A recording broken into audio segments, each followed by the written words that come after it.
আসসালামু আলাইকুম এভরিওয়ান, এবং আশা করি আপনারা সবাই খুব খুব ভালো আছেন। এই বৃষ্টি স্নাত ওয়েদারে আপনাদের মোটামুটি একটা অলস সময়, ব্যস্ত সময় দুটোই যাচ্ছে, বা অনেকে হয়তোবা ব্যস্ত আছেন কিংবা অলস সময় কাটানোর চেষ্টা করছেন।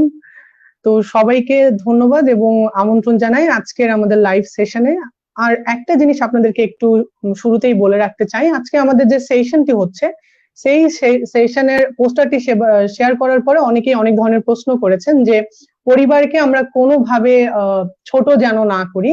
তো আমরা শুরুতেই একেবারে সেশনের ইন্ট্রোতেই আমি আপনাদের সকলের কাছে বলে নিচ্ছি যে আমরা কোনোভাবেই আমাদের যারা মাননীয় স্পিকার রয়েছেন, আমাদের সেশন মডারেটর রয়েছেন, এমনকি আমি বা আমার টিমে যারা রয়েছেন, রাজুল হুদা, দীপ্ত এবং জারিন তাসনিম মিম, আমরা তিনজনে মিলে এই পুরো জায়গাটাকে এবং আমাদের স্পিকারদের সাথে কথা বলে আমরা কাজটা হাতে নিয়েছি, এই সেশনটা টপিকটাকে চয়েস করেছি। আপনাদের সকলকে আমি এইটুকুই জানাতে চাই যে আমরা কোনো না কোনো ভাবেই চেষ্টা করব যেন পরিবারকে কখনোই ছোট করা হচ্ছে না। আমাদের এই সেশনের মূল বিষয়টা ছিল যে পরিবারের যে বিভিন্ন ধরনের আচার আচরণ, সেই আচার আচরণ কিভাবে আমাদের পুরো জীবনকে প্রভাবিত করে, সেই জায়গা নিয়েই আসলে আজকে আমাদের সেশনের টপিক নিয়ে কথাবার্তা বলা। আশা করি আপনারা আমাদের সাথে যুক্ত হবেন এবং আমাদের সাথে যুক্ত হয়ে আপনাদের নিজস্ব যে কোনো ধরনের আইডিয়া, থটস, এমনকি আপনাদের কমেন্ট সেকশনেও আপনারা যদি কোনো ধরনের প্রশ্ন করতে চান, আমরা অবশ্যই সেই প্রশ্নের উত্তর আমাদের স্পিকারদের মাধ্যমে দেওয়ার চেষ্টা করব। শুরুর আগে একটু ধন্যবাদ জানিয়ে নিতে চাই আজকে আমাদের সাথে যারা স্পিকার হিসেবে আসতে রাজি হয়েছেন আমাদের এই ছোট্ট স্বল্প উদ্যোগে।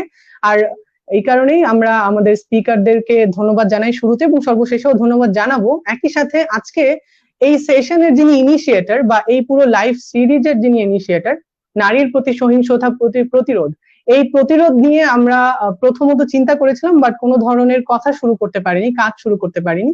সেই সময় আমাদের সেশনে যিনি মডারেটর এবং একই সাথে আমার সাথে যারা আমার বিশ্ববিদ্যালয়ে পড়েছেন অনেকেই হয়তোবা জানেন, East West University senior lecturer Ruhun Wasata ma'am, এই মুহূর্তে তিনি ইন্ডিয়ানা ইউনিভার্সিটিতে পিএইচডি করছেন ডক্টরাল ফার্স্ট ইয়ার স্টুডেন্ট হিসেবে পাবলিক হেলথের উপরে।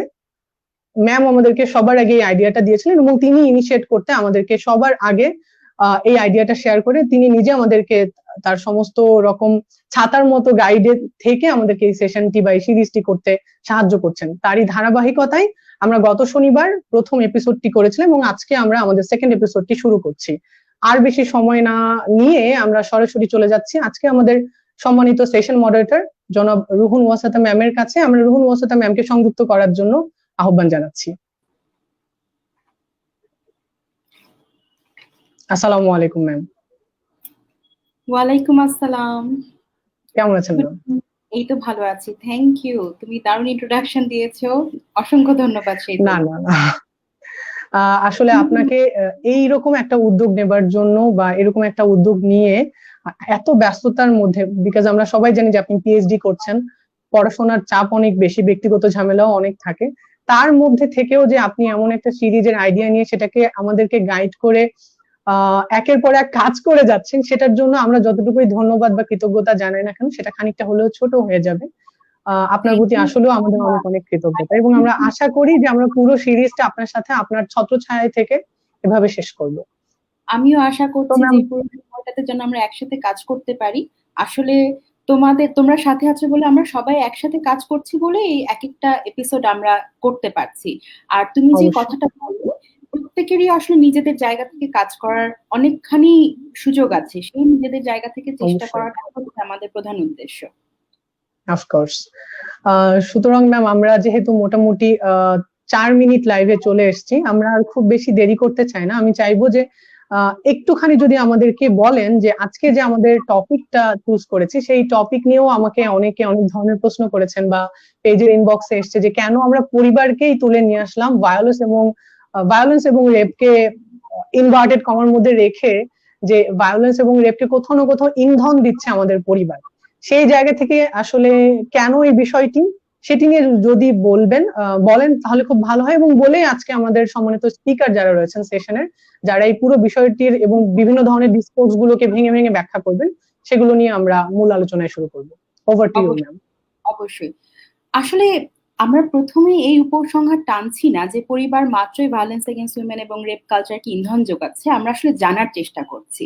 সে জানার চেষ্টা করার পিছনের কারণটা হচ্ছে, দেখো সবার ক্ষেত্রে এটা, সবার জন্য এটা বোঝা জরুরি যে আমরা আসলে পরিবারের মধ্যে থেকে বড় হয়ে উঠি। আমাদের মূল্যবোধগুলো, চিন্তা চেতনাগুলো, আমাদেরকে পৃথিবীকে দেখার দৃষ্টিভঙ্গি সবকিছু পিছনে আসলে পরিবারের একটা অপরিহার্য ভীষণ গুরুত্বপূর্ণ ভূমিকা আছে।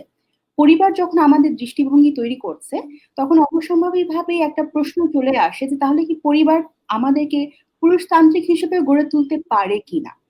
বর্তমান সময়ে প্রশ্নের উত্তর খোঁজাটা খুবই জরুরি, কারণ আমরা এখন সারা দেশে যে রেপ কালচারটাকে প্রতিরোধ করার জন্য আন্দোলন শুরু করেছি, যে ডাক দিয়েছি, সেই আন্দোলন সফল করার জন্য আমাদের প্রত্যেকের নিজেদের জায়গা থেকে বুঝতে হবে যে কিভাবে আমরা রেপ কালচার কিংবা ধর্ষণ সংস্কৃতিতে কন্ট্রিবিউট করছি বা আদতেও করছি কিনা। সেই কারণে আমাদের এই ধারাবাহিক আলোচনা, এবং সেই কারণে আজকে আমরা পরিবার নিয়ে কথা বলতে যাচ্ছি। প্রথম দিনে আমরা বলেছিলাম ভাষা নিয়ে, এবং আজকে কথা বলছি পরিবার নিয়ে। কারণটা হচ্ছে আমরা ওই সকল জায়গাগুলোতে দেখতে চাচ্ছি যে যে জায়গাগুলো আমাদের প্রত্যেক দিনের জীবনে ভূমিকা রাখে, অবদান রাখে। এবং আমরা যদি আমাদের প্রত্যেক দিনের জীবনটাকে, জীবন যাপনটাকে, জীবন চারণটাকে পরিবর্তন না করতে পারি, সামগ্রিকভাবে আমরা কখনো সমাজকে পরিবর্তন করতে পারবো না। পরিবর্তন শুরু হবে আমাদের নিজেদের মধ্যে দিয়ে, আমাদের নিজেদেরকে। পরিবারকে নিয়ে কথা বলা, আমরা কোনোভাবেই পরিবারকে ছোট করব না।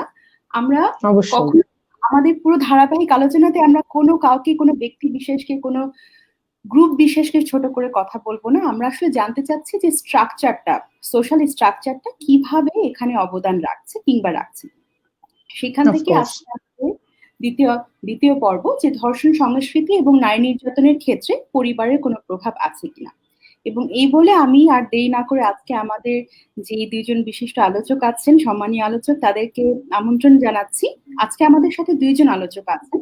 প্রথমজন আঞ্জুমান পারভিন, যিনি early childhood development specialist, parenting expert and mental health expert. তিনি দীর্ঘ 15 বছরের ক্যারিয়ারে শিক্ষকতা এবং লার্নিং ডিসেবিলিটি কনসালটেন্সি সার্ভিস প্রদানের পাশাপাশি বর্তমানে তার নিজস্ব প্রতিষ্ঠান ইনক্লুসিভ চাইল্ড ডেভেলপমেন্ট সেন্টার এর মাধ্যমে চাইল্ড ডেভেলপমেন্ট নিয়ে কাজ করছেন।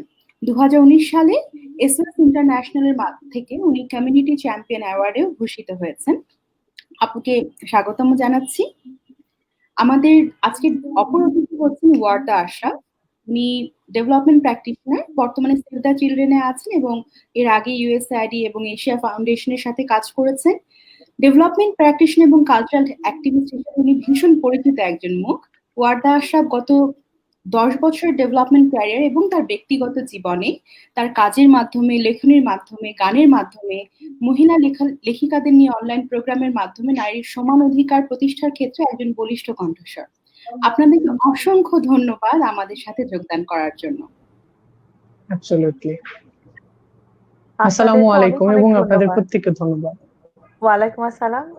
এইরকম একটা প্রোগ্রামে আমি ভীষণ রকমের পূজার আনন্দের আমেজে ছিলাম, কিন্তু যখন ইনভিটেশনটা পেলাম এবং আমার সাবজেক্ট রিলেটেড একটা এরিয়া, আমার মনে হলো যে না, কথা বলা উচিত এই বিষয়টাতে। আপনাদেরকে অনেক অনেক ধন্যবাদ এবং যারা ভিউয়ার্স আছেন সবাইকে শারদীয় শুভেচ্ছা জানাচ্ছি। ধন্যবাদ আপু। জি, রুহুন এবং অভি, আপনাদের দুজনকে অসংখ্য ধন্যবাদ এবং আপনাদের সাথে যারা কাজ করছেন এই অনুষ্ঠানটি আয়োজন করার জন্য তাদের সকলকে ধন্যবাদ। এবং আমাকে এই অনুষ্ঠানে আমন্ত্রণ করে কিছু খুব গুরুত্বপূর্ণ কথা বলার সুযোগ করে দেওয়ার জন্য অসংখ্য ধন্যবাদ। তো it's our pleasure to invite you. Of course, আপনাদেরকে অসংখ্য ধন্যবাদ যে আপনাদের ব্যস্ত জীবনের মাঝ থেকে আমাদের জন্য সময় বের করেছেন। আমি হচ্ছে আলোচনাতে চলে যাই, তার আগে একটু অনুরোধ করে নিব আপনারা সবাই আমাদের সাথে থাকবেন, আপনাদের গুরুত্বপূর্ণ এবং মূল্যবান মন্তব্য দিয়ে আমাদেরকে সাহস যোগাবেন। আপনাদের কোনো প্রশ্ন থাকলে সেটা আমাদেরকে সরাসরি করতে পারে। এখন আমরা হচ্ছে যে আমাদের প্রশ্ন পর্বে, আলোচনা পর্বে আসলে চলে যাবো। আমার প্রথম প্রশ্ন আমার আঞ্জুমান আপুর কাছে। আমি তার কাছে জানতে চাচ্ছি যে একজন মানুষ, সেটা পুরুষ হোক কিংবা নারী হোক, যেভাবে আমরা বড় হয়ে উঠছি, আমাদের পরিবারে যেরকম ভাবে আমরা বড় হয়ে উঠছি, ভবিষ্যতে আমরা সমান অধিকার নিয়ে চিন্তা ভাবনা করা কিংবা সমান অধিকারের বিষয়টাকে চর্চা করার ক্ষেত্রে কতখানি প্রভাব রাখে? ধন্যবাদ রুহুন, খুবই গুরুত্বপূর্ণ একটা প্রশ্ন। আমি বলবো শতভাগ প্রভাব রাখে এবং আমি শুরুর দিকে শুনছিলাম আপনাদেরকে যে পরিবারকে কোনোভাবে আসলে আমরা ইন্ধন যোগানোর জন্য অ্যাকিউজ করছি কিনা। বিষয়টি সেরকম না, বিষয়টি হচ্ছে দায়িত্বের ব্যাপার। একটি শিশু যখন একটি পরিবারে জন্মগ্রহণ করে, সেই শিশুটির সমস্ত কিছু শেখা কিন্তু শুরু পরিবার থেকে।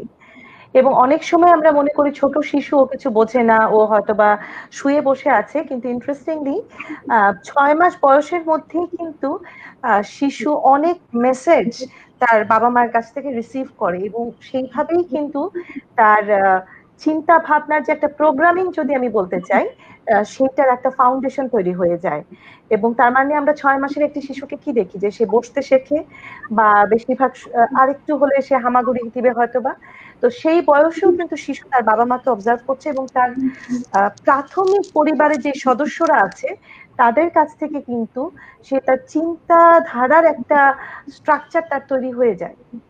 তার মানে সে পরিবারের ভ্যালুস এবং পরিবার কি নিয়ে কথা বলছে, কি বিষয়ে কথা বলছে, পরিবারের মানুষগুলোর আচার আচরণ কি, তার সাবকনশিয়াস ব্রেন কিন্তু অ্যাক্টিভলি লার্ন করতে থাকে পরিবার থেকে।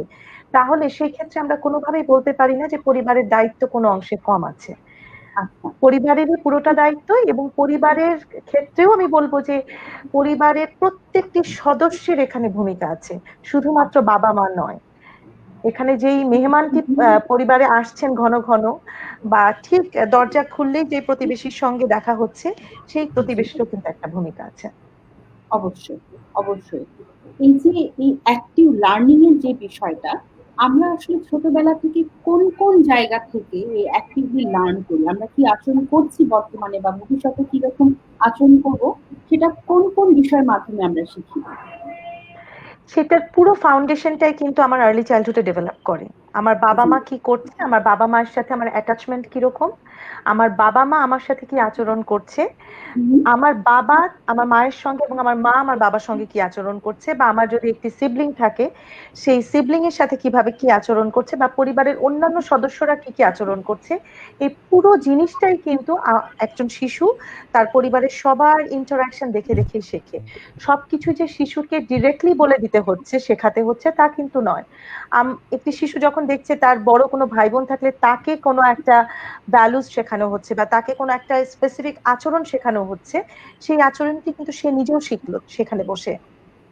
আবার একইভাবে সে যখন দেখছে যে তার বাবা তার মাকে কিছু বলছে, বা মা বাবাকে কিছু বলছে, হয়তো ডিরেক্ট আমরা শিশুকে বলছি না, সেই জায়গার থেকেও কিন্তু শিশু একটা মেসেজ নিয়ে নিচ্ছে তার নিজের জন্য। তো এই জায়গাটা আমাদের প্রত্যেককে কিন্তু খুবই কনসিয়াসলি আসলে প্রত্যেকটা আচরণের ব্যাপারে খুব কনসিয়াস থাকতে হবে, এবং উইথ অ্যাওয়ারনেস আমাদেরকে আসলে কথা বলতে হবে যে আমরা কি বলছি, এবং আমাদের সামনে একজন শিশু আছে, সে সেটা দেখছে, সে বুঝতে পারছে। মুশকিলটা হয়ে যায় যেহেতু ভাষার বিকাশটা আসলে আস্তে আস্তে বাড়তে থাকে, অনেক ক্ষেত্রে শিশুরা যেহেতু ছোটবেলায় তাদের স্ট্রং ভোকাবুলারি থাকে না, তারা অনেক কিছু ভাষা দিয়ে প্রকাশ করতে পারে না, আমরা ধরেই নেই তারা কিছু বোঝে না, তারা কিছু দেখছে না। আসলে ওরা ওরা তো এইসব কিছু বুঝছে না, ওদের সামনে এগুলো বলাই যায়, আলোচনা করাই যায়।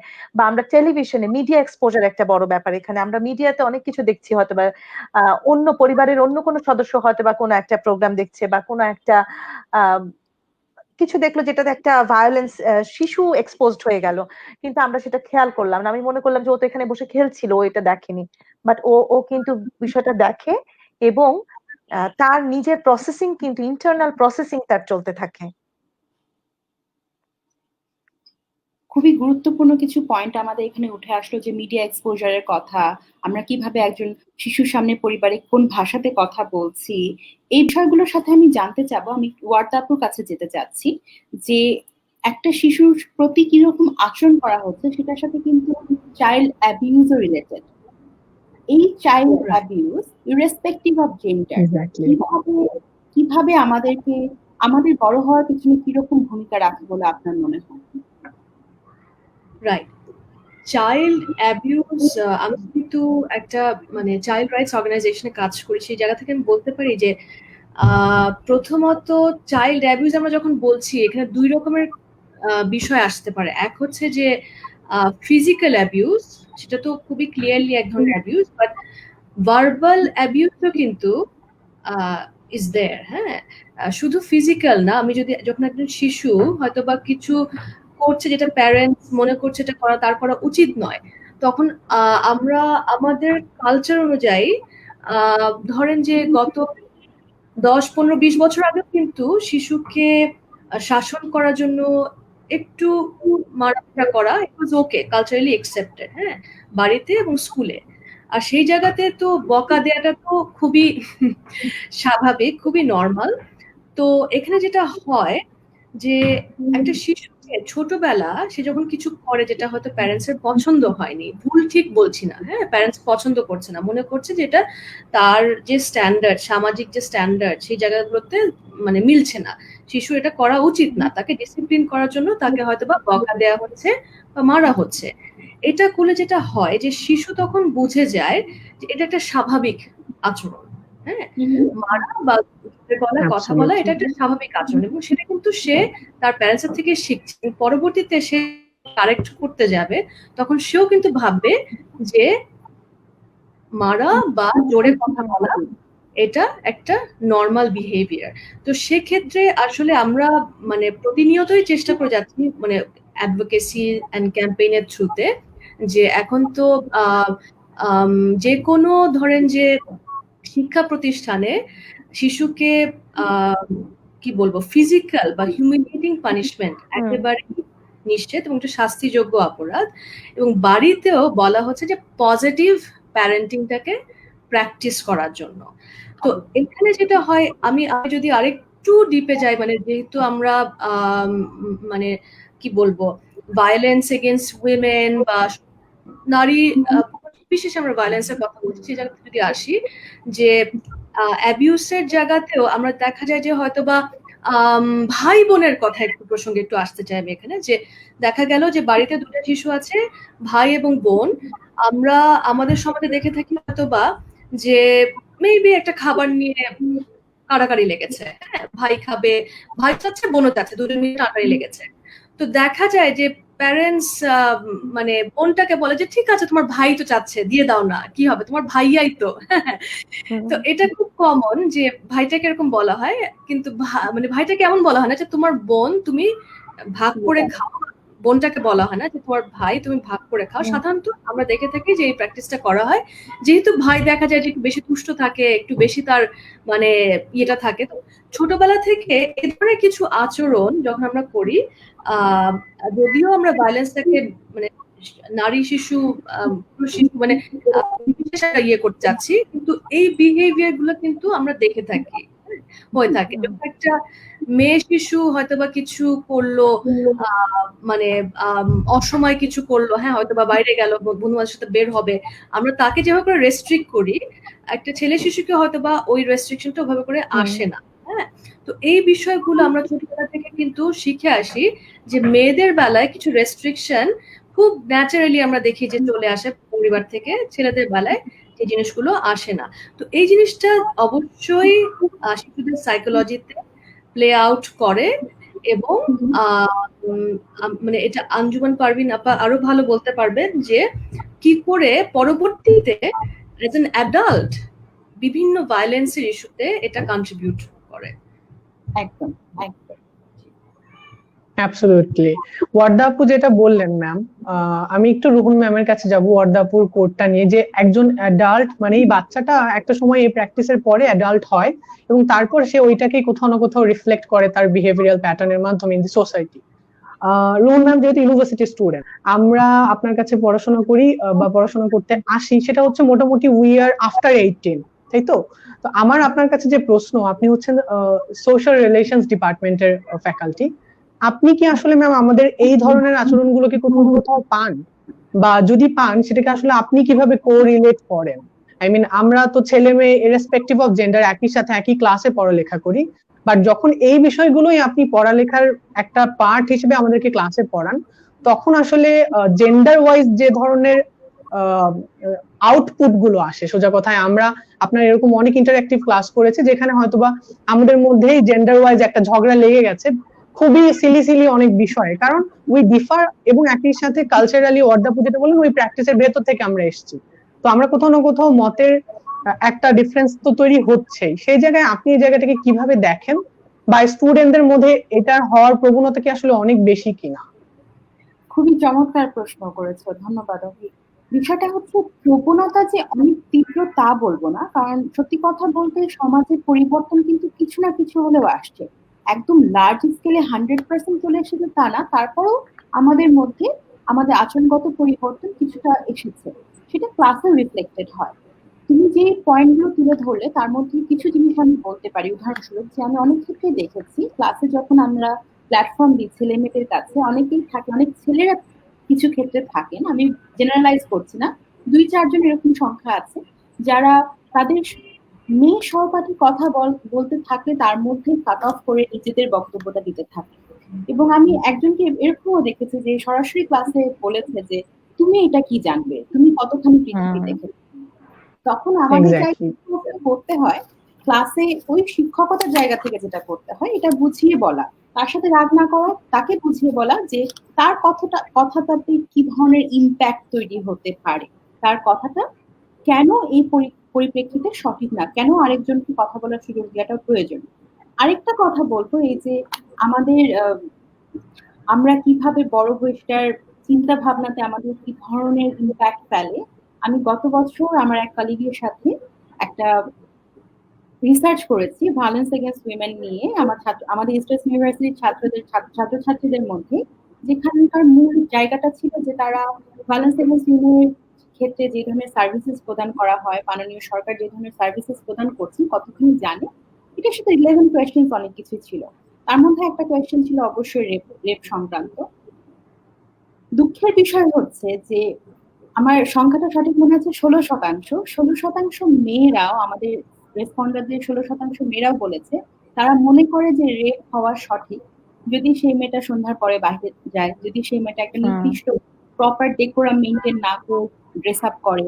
এই জিনিসগুলো কিন্তু ছোটবেলা থেকে উঠে আসছে, এই জিনিসগুলো কিন্তু আমরা ছোটবেলা থেকে শিখে আসছি। এই কারণে আসলে আর্লি চাইল্ডহুড ডেভেলপমেন্ট এতখানি জরুরি। এই কথা বলে আমি এর পরবর্তীতে হচ্ছে আঞ্জুমান পারভিন আপুর কাছে যেতে চাই। আমরা হচ্ছে যে খুবই ইন্টারেস্টিং কিছু তথ্য আসলো, তার মধ্যে চাইল্ড অ্যাবিউজের ক্ষেত্রে ফিজিক্যাল এবং ভার্বাল অ্যাবিউজ দুটার বিষয়ে আমরা কথা বললাম। আমি ফিজিক্যাল অ্যাবিউজ বিষয়ে একটু কথা বলতে চাই। সেটা হচ্ছে যে তাহলে ছেলে মেয়েদেরকে তারা যখন বড় হয়ে উঠবে কিভাবে আমরা তাদেরকে এডুকেশনটা দিব যাতে তারা ফিজিক্যাল অ্যাবিউজ যদি হচ্ছে তখন সেখান থেকে নিজেদেরকে প্রতিহত করতে পারে, কিংবা সেই জিনিসটা আমাদের পরিবারকে জানাতে পারে, কিভাবে তাদেরকে এডুকেশনটা দিব, কিভাবে তাদের সাথে কানেক্ট করতে পারবো আমরা। ধন্যবাদ রুহুন। আমি ওয়ার্দা যে বিষয়গুলো হাইলাইট করছিল সেই জায়গাতে আরেকটা অ্যাবিউজের আরেকটা এরিয়াও ইনক্লুড করতে চাই, ইমোশনাল অ্যাবিউজ, যেটা আমরা আসলে স্কিপ করে ফেললে চলবে না।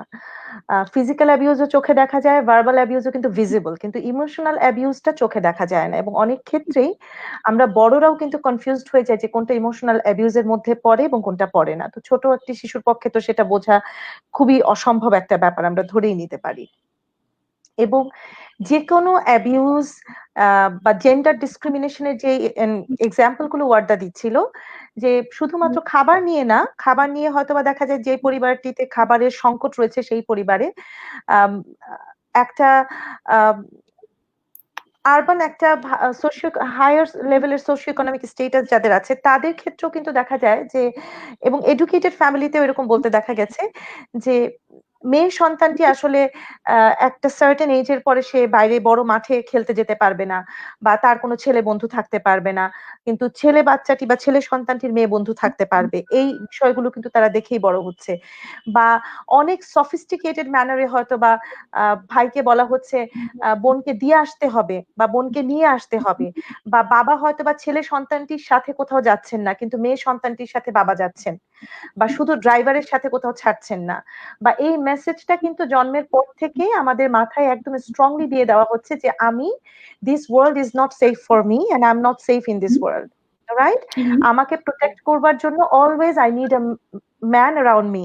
সেটা আমার ভাই হতে পারে, বাবা হতে পারে, পরবর্তীতে হাজব্যান্ড হতে পারে, ইভেন যেটা ইউনিভার্সিটির ক্ষেত্রে অভি বলছিল যে ইউনিভার্সিটি ফ্রেন্ডদের মধ্যেও দেখা যায় যে মেয়ে বন্ধুটিকে অতিরিক্ত সাহায্য করবার একটা প্রবণতা, হয়তোবা মেয়ে বন্ধুটির সেই সাহায্যটির প্রয়োজন নেই আসলে, বা এই মেসেজটা তাকে বারবার অ্যাবসলিউটলি। দেওয়া যে এটা তুমি একা করতে পারবে না, তোমার জন্য করে দিতে হবে, বা এই যে ভেদাভেদ গুলো, সেই জায়গাগুলো কিন্তু একদম ছোটবেলা থেকেই ইনবিল্ট আমাদের মধ্যে, একেবারে এমবেডেড আমাদের কালচারের মধ্যে।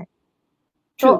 মেয়ে বাচ্চাটিকে পুতুল কিনে দিচ্ছি আমি, হ্যাঁ, এবং ছেলে বাচ্চাটিকে আমি গান কিনে দিচ্ছি, বল কিনে দিচ্ছি, গাড়ি কিনে দিচ্ছি, এবং মেয়ে বাচ্চাটিকে শুধুমাত্র কুকিং সেট কিনে দিচ্ছি এবং পুতুল, যে ও টেক কেয়ার করবে। ছেলে বাচ্চাটিকে কিন্তু একবারও সন্তান লালন পালন শিখাচ্ছি না, কিন্তু বড় হলে এই ছেলে বাচ্চাটির কাছে আশা করছি যে ও তো একটা রেসপন্সিবল বাবা হবে, রাইট?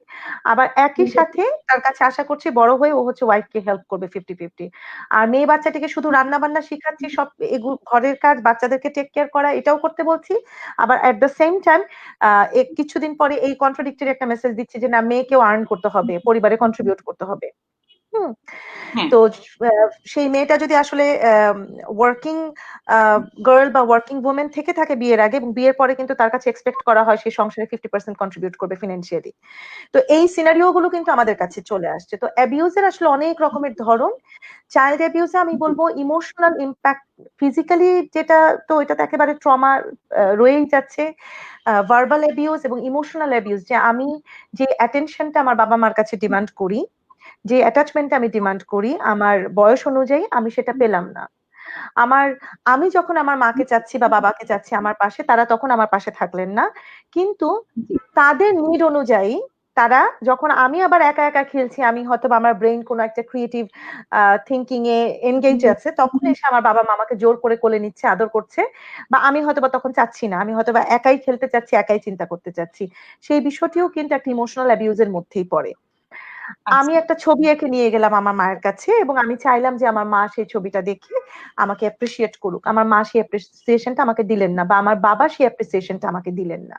এবং সাইকোলজিতে আমাদের একটা টুল আছে, ট্রানজ্যাকশনাল অ্যানালিসিস আমরা বলি, সেখানে খুব সুন্দর একটা টার্ম আছে, আমরা বলি স্ট্রোক, যেটা কিনা হচ্ছে রেকগনিশন, ইউনিট অফ রেকগনিশন। এবং এই স্ট্রোক হাঙ্গার নিয়েও কিন্তু অনেক মানুষ বড় হচ্ছে।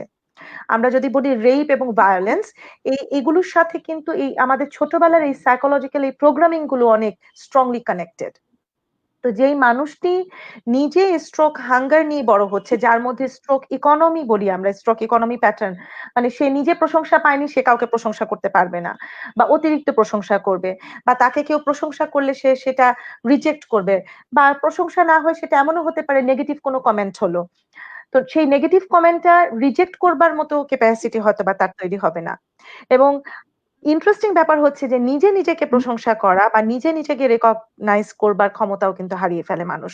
বিকজ আমরা ছোট শিশুদেরকে সেটা শেখাই না, যে তুমি বড় হচ্ছ, তোমার কি কি কোয়ালিটি আছে, তুমি তোমার নিজেকে নিয়ে হ্যাপি কেন, হ্যাঁ, তোমার কোন এরিয়া গুলো নিয়ে তুমি হ্যাপি, বা কোন এরিয়াটা নিয়ে তুমি আনহ্যাপি, তোমার কোন এরিয়াটা তুমি চেঞ্জ করতে চাও, বা কোনটা নিয়ে তুমি খুব প্রাউড ফিল করো। আমরা কিন্তু কখনো শিশুদেরকে এগুলো জিজ্ঞেস করি না। শিশু কেন, আমরা যারা টিনেজার বা আমরা বড় আছি যারা, আমরা নিজেরাও তো হারিয়ে ফেলি নিজেদের এই সেলফ এস্টিম গুলো, তাই না? যে আমরা যখন নিজেরা আসলে এই স্ট্রেংথটা আমাদের মধ্যে থাকে না, যে কোন কোন নেগেটিভ কমেন্ট গুলো আসলে আমাদের রিজেক্ট করতে হবে, বা কোনটা রিজেক্ট করা আমার জন্য ভালো। তো এই পুরো প্রসেসটাই কিন্তু আমাদের আসলে, আমি বলবো যে অ্যাডাল্টহুডে বা অ্যাডোলেসেন্সে যে বিহেভিয়ার গুলো, যেই পার্সোনালিটি গুলো আমরা দেখি আমাদের আশেপাশে, সেগুলো পুরোটাই কিন্তু ফাউন্ডেশনটা তৈরি হচ্ছে আমার আর্লি চাইল্ডহুডে। এবং আর্লি চাইল্ডহুডে আমি বলবো পরিবারের দায়িত্বটা কোথায়, যে আমি অনেক রকমের মেন্টাল ক্রাইসিস নিয়ে বড় হয়েছি, আমি আমার সেই মেন্টাল ক্রাইসিস গুলোকে হিল করলাম না, আমি নিজে অ্যাওয়্যার না, কিন্তু আমি মা হয়ে গেলাম বা বাবা হয়ে গেলেন একজন। এর পরবর্তীতে আমাদের এই মেন্টাল ক্রাইসিস গুলোর পুরো ইম্প্যাক্ট কিন্তু আমাদের সন্তানের উপরে পড়ছে, এবং এই জায়গাগুলো সাবকনসিয়াসলি কিন্তু আমি করে যাচ্ছি, বিকজ আমাকে কেউ তো কারেকশন করে দিচ্ছে না, বা আমি নিজেও তো অ্যাওয়্যার না, আমি নিজেও জানি না, আমার কোনো জেনারেশন কিন্তু এখানে ইন্টারভেনশন পায়নি। হয়তো আমার বাবা মারও ছিল কোনো সমস্যা, আমি সেখান থেকে সেগুলো নিয়ে বড় হয়েছি, এবং আমার সন্তানকেও আমি সেই প্রসেসের মধ্যেই ফেলে দিচ্ছি। জেনেটিক্যালি। হ্যাঁ, সো এই যে জায়গাগুলো, এই যে চেইনটা আমরা ক্যারি করছি, বা ইন্টার জেনারেশনের একটা ট্রমা বা সাইকিক প্রবলেম আমরা ক্যারি করছি, সেইটারই আউটকাম এবং ইম্প্যাক্ট কিন্তু এখন আমরা দেখতে পাচ্ছি বড় হওয়ার পরে। আপু খুবই চমৎকার কিছু পয়েন্ট উঠে এসেছে। আমি এখান থেকে একটা প্রশ্ন করতে চাই, এবং সেটা আমাদের আজকে দুজন ম্যাম একটুখানি আমি ইন্টারাপ্ট করব, প্রশ্ন করার আগেও আমি আরেকটুখানি সরি ইন্টারাপ্ট করছি। সেটা হচ্ছে যে আমাদের সাথে যারা রয়েছেন অনেকেই আমাদের সাথে সংযুক্ত হয়েছেন লাইভে, তারা যে কোনো ধরনের প্রশ্ন করতে পারেন, যে কোনো ধরনের মতামত দিতে পারেন, কমেন্ট করতে পারেন। এবং আমরা চেষ্টা করব আপনাদের সবগুলো প্রশ্ন উত্তর আজকে আমাদের যারা স্পিকার রয়েছেন তাদের কাছ থেকে উত্তর নিয়ে নিয়ে আপনাদেরকে আপনাদের প্রশ্নের জিজ্ঞাসাগুলোকে সমাধান করে দেবার, বা সমাধান না করতে পারি অন্তত একটা স্যাটিসফ্যাক্টরি আনসার তারা আপনাদেরকে দেবেন বলে আশা করি। সুতরাং আপনাদের আমরা পরবর্তী প্রশ্নে যাবার আগে আরো একবার বলে নিচ্ছি, আপনারা চাইলেই যে কোনো ধরনের মতামত জানাতে পারেন বা প্রশ্ন করতে পারেন। জি ম্যাম। জি, ধন্যবাদ। আমি আসলে যে বিষয়ে জানতে চাই আমাদের দুইজন আজকের মাননীয় দুইজন স্পিকারের কাছ থেকে, সেটা হচ্ছে যে আমরা পরিবারের কথা বলছি, পরিবারের সম্পর্কগুলোর কথা বলছি। আমি একটু একদম স্পেসিফিক সম্পর্কগুলো নিয়ে জানতে চাই, যে বাবা মা, হাজবেন্ড ওয়াইফ, ভাই বোন, বাবা মায়ের সাথে ছেলে মেয়েদের সম্পর্ক, এই সম্পর্কগুলোর প্রত্যেক দিনের চর্চার মাধ্যমে আসলে কিভাবে আমাদের মধ্যে আসলেও আমাদের মধ্যে প্যাট্রিয়ার্কাল ডমিনেন্স তৈরি হচ্ছে কিনা, পুরুষতান্ত্রিক কোনো মনোভাব তৈরি হচ্ছে কিনা, পুরুষতান্ত্রিক কোনো বীজ আমাদের মধ্যে বপন হচ্ছে, চলে আসছে কিনা, এই প্রশ্নটা আপনাদের দুইজনের কাছে আছে আমার। ওয়ার্ড বাপু যদি শুরু করেন। ঠিক আছে, আমি একটু শুরু করি। সেটা হচ্ছে যে আসলে মানে পুরুষতন্ত্রটা কি, হ্যাঁ পুরুষতন্ত্রটা মানে তার আগে এটা বলে ভালো সব অডিয়েন্সের যে খুব সিম্পল ভাষা যদি বলি, পুরুষতান্ত্রিক সমাজ বলতে আমরা বোঝাচ্ছি যে একটা সমাজ যেখানে আপনার পাবলিক স্পেস, হ্যাঁ পলিটিক্যাল স্পেস এবং প্রপার্টি এগুলো হচ্ছে ডমিনেটেড, বা এই পাওয়ার মানে এই এরিয়াগুলো পুরুষরা মানে মূলত কন্ট্রোল করে থাকে, হ্যাঁ সেটা হচ্ছে পুরুষতান্ত্রিক সমাজ, খুব সিম্পল ভাষা যদি বলি। তো সেক্ষেত্রে আমাদের যেটা হয়ে থাকে যে যখন এই ক্ষেত্রগুলোতে পুরুষের কি বল ডমিনেন্স আমরা দেখে থাকি, তখন সেগুলো কিন্তু আসলে সিট ডাউন করে, হ্যাঁ to family, to our psychology, to our মানে হাউ উই থিঙ্ক, হ্যাঁ আমাদের থিঙ্কিং এটা অনেক অংশে মানে বিশালভাবে প্রভাবিত করে। এবং আমরা যখন ফ্যামিলিতে একটা ফ্যামিলিতে যখন আমরা সন্তান বড় করি, তখন শুরু থেকে সন্তান দেখে আসতে থাকে যে মা এবং বাবার কিন্তু রোলস আলাদা, হ্যাঁ এই রোল ডিভিশনটা কিন্তু আমরা দেখে বড় হই, যেমন অ্যাটলিস্ট আমাদের জেনারেশন পর্যন্ত আমরা দেখে বড় হয়েছি। আমাদের নেক্সট জেনারেশন আস্তে আস্তে হয়তো রোল ডিভিশন গুলো একটু একটু একটু করে মার্জ হয়ে যাচ্ছে, but still we are a long way from একটা কি বলবো যে ধরেন আমি একটু এক্সাম্পল দিয়ে বলি যে ছোটবেলা আমরা দেখে থাকি যে বাড়ির ডিসিশন গুলো, হ্যাঁ খুব কমন একটা টার্ম যে father is the head of the family, হ্যাঁ what does it mean যে father is the head of the family, হ্যাঁ আবার এরকম বলা যে mother is the heart of the family and father is the head of the family। তো এটা খুব সুইট করে বলা হয়, খুব মানে খুব সুইট একটা কথা, but what does it mean যে মা যদি চাকরিও করে, মা যদি ইয়েও করে, আমরা কিন্তু এটা মেনে নেই যে তারপরও বাবা হচ্ছে গিয়ে সিদ্ধান্তগুলো নিয়ে থাকে, হ্যাঁ পরিবারের কর্তা, পরিবারের ছাতা। Right right exactly. তো সেই জায়গাটাতে যেটা হয়ে থাকে যে তখন যে ওই বাড়ির ছেলে এবং মেয়ে, হ্যাঁ সন্তান যারা এটা দেখে বড় হচ্ছে, একটা পর্যায়ে গিয়ে তখন সে কিন্তু এটাই এক্সপেক্ট করবে যে তার বাড়িরও সিদ্ধান্তগুলো ছেলেটিই নেবে, হ্যাঁ এবং এটা একটা প্র্যাকটিস যেটা আমরা দেখে আসি, আমরা কিন্তু সেটাই প্র্যাকটিস করি। What you see is what you end up doing. তার রাইট রাইট এক্স্যাক্টলি। তারপরে ফ্রিডমের জায়গাটাতে আসি, সিদ্ধান্তর ক্ষেত্রে তো আসলামই। তারপরে ধরেন যে কোনো কিছু করার ক্ষেত্রে, যাওয়ার ক্ষেত্রে, যেটা অভিয়াপা বলছিল যে খেলাধুলার ক্ষেত্রে একটা বয়সের পরে মেয়েটাকে বলা হয়, বাড়ির যে মেয়ে সন্তানকে বলা হয় যে তুমি বাইরে যেয়ে খেলতে পারবে না, তুমি সাইকেল চালাতে পারবে না, তুমি মাঠে খেলতে পারছো না। তোমার পাবলিক স্পেস থেকে তাকে আস্তে আস্তে আস্তে করে কিন্তু সরিয়ে আনা হয় আপনার ডোমেস্টিক স্ফিয়ারে, হ্যাঁ ডোমেস্টিক স্পেসে তাকে বলা হয় তুমি রান্না শেখো, বিকজ আগামীতে তোমার রান্না করতে হবে। সেও লেখাপড়া করছে চাকরি বাকরি করার জন্য, ইনকাম করার জন্য, কিন্তু কোনো কারণে মেয়েটাকে রান্না শিখতে হবে, জানতে হবে, কিন্তু ছেলেটাকে কিন্তু রান্না শিখতে হবে, জানতে হবে না, হ্যাঁ this is the common culture. আমি কমন এটার কথা বলছি। তখন অবশ্যই যখন সেই বাড়ির ছেলেটি বা মেয়েটি বড় হয়ে সংসার পাতে, তখন ছেলেটিও এক্সপেক্ট করে যে মেয়েটি রান্না করবে, মেয়েটিও জানে যে সমাজ এক্সপেক্ট করছে সেই রান্না করবে। যদিও সে চাকরি করে, যদিও সে একটা সময় মা হচ্ছে, যদিও সে একটা সময় এতগুলো ডিউটি মেনটেন করছে, তারপরেও তাকে রান্নার ডিউটিটা ফুললি 100% নিতে হবে, এটাই এক্সপেকটেশন করা হয়।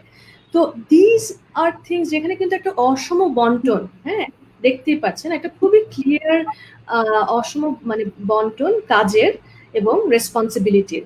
সো সেখানে প্যাট্রিয়ার্কাল সমাজে আমরা ছোটবেলা থেকে যখন ছেলে মেয়েদের বড় করি, খুব ক্লিয়ারলি এটা কিন্তু ইন্টারজেনারেশনাল এই জিনিসটা কিন্তু ক্যারি হয়ে যাচ্ছে। তো আমি এতটুকুই বলবো আসলে আঞ্জুমান আপা যদি এর পরবর্তীতে আরো কিছু মানে ইয়ে থেকে যোগ করেন। আমার একটা রিকোয়েস্ট আছে, আই মিন আপনি যেটা বলেন সেখান থেকে আমার একটা প্রশ্ন আছে, তারপরে কি আপনি অনুমতি দিলে আমি আঞ্জুমান আপুর কাছে যেতে পারি? জি জি অবশ্যই। আচ্ছা আপু, আপনি যেই কথাটা মাত্র বললেন, আই মিন ফ্যামিলির যে প্যাট্রিয়ার্কাল প্র্যাকটিস, সেই জায়গা থেকে আমি একটা ছোট্ট ডিসকোর্স বলি। এটা হচ্ছে যে বাবারা ডাইনিং চেয়ারের একেবারে মাথায় যে উঁচু একটা চেয়ার থেকে সেখানটাই বসেন। এটা কিন্তু একেবারে মোটামুটি সবার বাসায় আমরা দেখে এসেছি, হয়তো আপনারাও দেখেছেন, আমরাও দেখেছি বা এখনো দেখি। মায়ের জন্য কিন্তু ওই যে মাঝখানের যে লম্বা চেয়ারটা একেবারে সরাসরি ওই চেয়ারটাতে বসার জায়গা হয় না। এই প্র্যাকটিসটা একই সাথে যদি আমরা একটু রান্নাঘরের জায়গাটা দেখি, বাবার রুমটা কিন্তু অনেক বড় হয়, বেডরুমটা বাবা বা মায়ের মোটামুটি বড় হয় ছেলে মেয়েগুলোর চাইতে। কিন্তু আমরা যখন দেখি যে মায়ের জন্য কিচেনটা করা হচ্ছে, সেখানে হয়তো দুজন মানুষও ঠিক মতো দাঁড়িয়ে কাজ করতে পারেন না, এরকম একটা জায়গা। এই যে কিচেন এবং মানে মায়ের জায়গাটার সংকীর্ণতা এবং একই সাথে বাবার জায়গাটার বিশালত্ব, এই জায়গার ডিসকোর্সের, আপনি যেহেতু কালচারাল অ্যাক্টিভিস্ট, আমাকে একটু বলেন যে এটা সোশ্যালি যে এত শক্তভাবে স্ট্যাবলিশড হয়ে গেছে, আমরা কেন এটাকে চেষ্টা করলেও ভাঙতে পারি না, বা এই ধরনের কনভারসেশন ওঠার সাথে সাথেই আমরা কেন এত আক্রমণাত্মক হয়ে যাই? মানে আমি যদি এই কথাটা আমার বাবাকে বলি, definitely he is not going to take it positively, বা যে কারো ফ্রেন্ডের সাথেও কথা বলি, খুবই কম মানুষ পাওয়া যাবে যারা এই ধরনের প্রশ্নগুলো খুব কঠিন ভাবে নেবে বা এই ধরনের আলোচনাগুলোতে বসতে চাইবেন না। এইটা আমাকে যদি একটু বলেন যে কালচারালি আমরা কেন এটাকে ডেমোলিশ করার শুরুটাই করতে পারিনি? অফকোর্স, হ্যাঁ, ওয়ান্স এগেন আসলে thank you for that question Ovi, মানে খুবই মানে নাড়া দেয়া একটা কোয়েশ্চেন আর কি, যে এই প্র্যাকটিস গুলোকে আসলে আমরা এত নর্মালি একসেপ্ট করে নেই, এত স্বাভাবিকভাবে একসেপ্ট করে নেই। আমি একটু বলবো যে আমার বাড়িও এই প্র্যাকটিস দেখে আমি বড় হয়েছি, হ্যাঁ, কিন্তু আমি কিন্তু আচ্ছা আমার বাসা তো না। যাক, ওভি আপা একটু অন্যরকম ইয়েতে পেয়েছেন, বাট আমি কিন্তু পাইনি। এবং আমার বাবা মা দুজনে কি বলবো চাকরি করতেন, হ্যাঁ, দুজনেই মানে ওয়ার্কিং প্যারেন্ট ছিলেন, তারপরেও এই প্র্যাকটিসে ছিল। এবং এটাই হচ্ছে মজা ওভি, আমি আপনাকে এটা বলতে চাই যে প্যাট্রিয়ার্কি একটা সিস্টেম যেখানে হচ্ছে কি আমরা বলে আসছি যে আমরা কিসের জন্য আসলে ফাইট করছি, যেটা equal opportunity, equal right, 50-50 right. So প্যাট্রিয়ার্কিতে আমরা কিন্তু সেই জিনিসটা পাচ্ছি না দেখে আমরা বলছি যে we have to break the cycle of patriarchy because it's not equal. হ্যাঁ, আমরা একটা নারীকে শুধুমাত্র সে নারী দেখে তাকে অপরচুনিটি থেকে বঞ্চিত করছি, আর কিছু না। হ্যাঁ, তার কোনো কোয়ালিফিকেশনের কারণে, তার শারীরিক কোনো লিমিটেশনের কারণে না, জাস্ট বিকজ সে একটা পার্টিকুলার জেন্ডারে বিলং করে দেখে তাকে আমরা অনেক কিছু থেকে বঞ্চিত করছি, প্রপার্টি থেকে বঞ্চিত করছি, তাকে পাবলিক স্পেসে যাওয়ার যে একটা মানে সিকিউরিটি সে পেতে পারে সেখান থেকে বঞ্চিত করছি, তাকে এভাবে করে বিভিন্ন সমাজের স্তরে স্তরে আমরা বঞ্চিত করছি। তো এখন এই সিস্টেমটাতে আপনি যেটা বললেন যে কালচারালি আমরা প্যাট্রিয়ার্কিটা কেন এত বছর ধরে পারভেট করে গেল, এই প্রশ্ন যদি করি, যে আপনি বলেন যে আমরা ভাঙতে পারছি না, কেন এটা শুরুই করতে পারছি না? হ্যাঁ, শুরুই করতে পারছি না, বিকজ এটা খুব মজার একটা এক্সপ্লেনেশন যে আমরা ফিউডালিজম ভেঙেছি, হ্যাঁ, আমরা ডিকটেটরশিপ ভেঙেছি, আমরা হচ্ছে যুদ্ধ করা জাতি, কিন্তু প্যাট্রিয়ার্কি আমরা ভাঙতে পারছি না। কারণ patriarchy is such a system যেখানে যিনি মানে শোষিত, মানে যিনি শাসিত, মানে যিনি হচ্ছে যে is the sufferer, that person somehow has been convinced যে it is good for them. হ্যাঁ, এখানে যাকে আমরা বঞ্চিত করছি তাকে খুব সূক্ষ্মভাবে কনভিন্স করা হয়েছে যে এই সিস্টেমটা তোমার জন্য ভালো, তোমার জন্য সেফ। তো সেই জায়গাতে পলিটিক্যালি ইনজেক্টেড করে গেছি। হ্যাঁ, সেই জায়গাতে আসলে আমরা ফেল করে গেছি, যে কারণে আমরা এখনো এত স্ট্রাগল করছি। এটা খুব সিম্পল মানে ইকুয়েশন, কিন্তু সেটাকে আমরা কিন্তু মানে এস্টাবলিশ করতে পারিনি ফুললি। তো অভি আপা যদি মানে এই বিষয়ে কিছু বলেন, বা আমি জানি না অভি আপনার ইয়েটা কি মানে উত্তর দিতে পেরেছে কি? হ্যাঁ হ্যাঁ হ্যাঁ, অফকোর্স। হ্যাঁ আঞ্জুমান ম্যাম, আমি ওই প্রশ্নটাতেই একটুখানি কাট ডাউন করবো, যেটা ওয়ার্দা আপুকে বলছিলাম যে সোশ্যালি, সেটাকে আমি একটু নিচে নামিয়ে যদি নিয়ে আসি, সেটা হচ্ছে আপনার পারমিশন ক্রমে। ফ্যামিলিতে আমরা যখন ছোট থাকি, প্যাট্রিয়ার্কি তো আমি জন্ম থেকেই পেয়ে যাই না, আমি তো হঠাৎ করে এই জিনিসটা পাই না, আমি অনেক বড় হবার পরে এটা বুঝি যে প্যাট্রিয়ার্কি শব্দটাই অনেক ডিফিকাল্ট একটা শব্দ। সো এটা উচ্চারণ করতে গেলেও মোটামুটি 4-5 পড়তে হবে।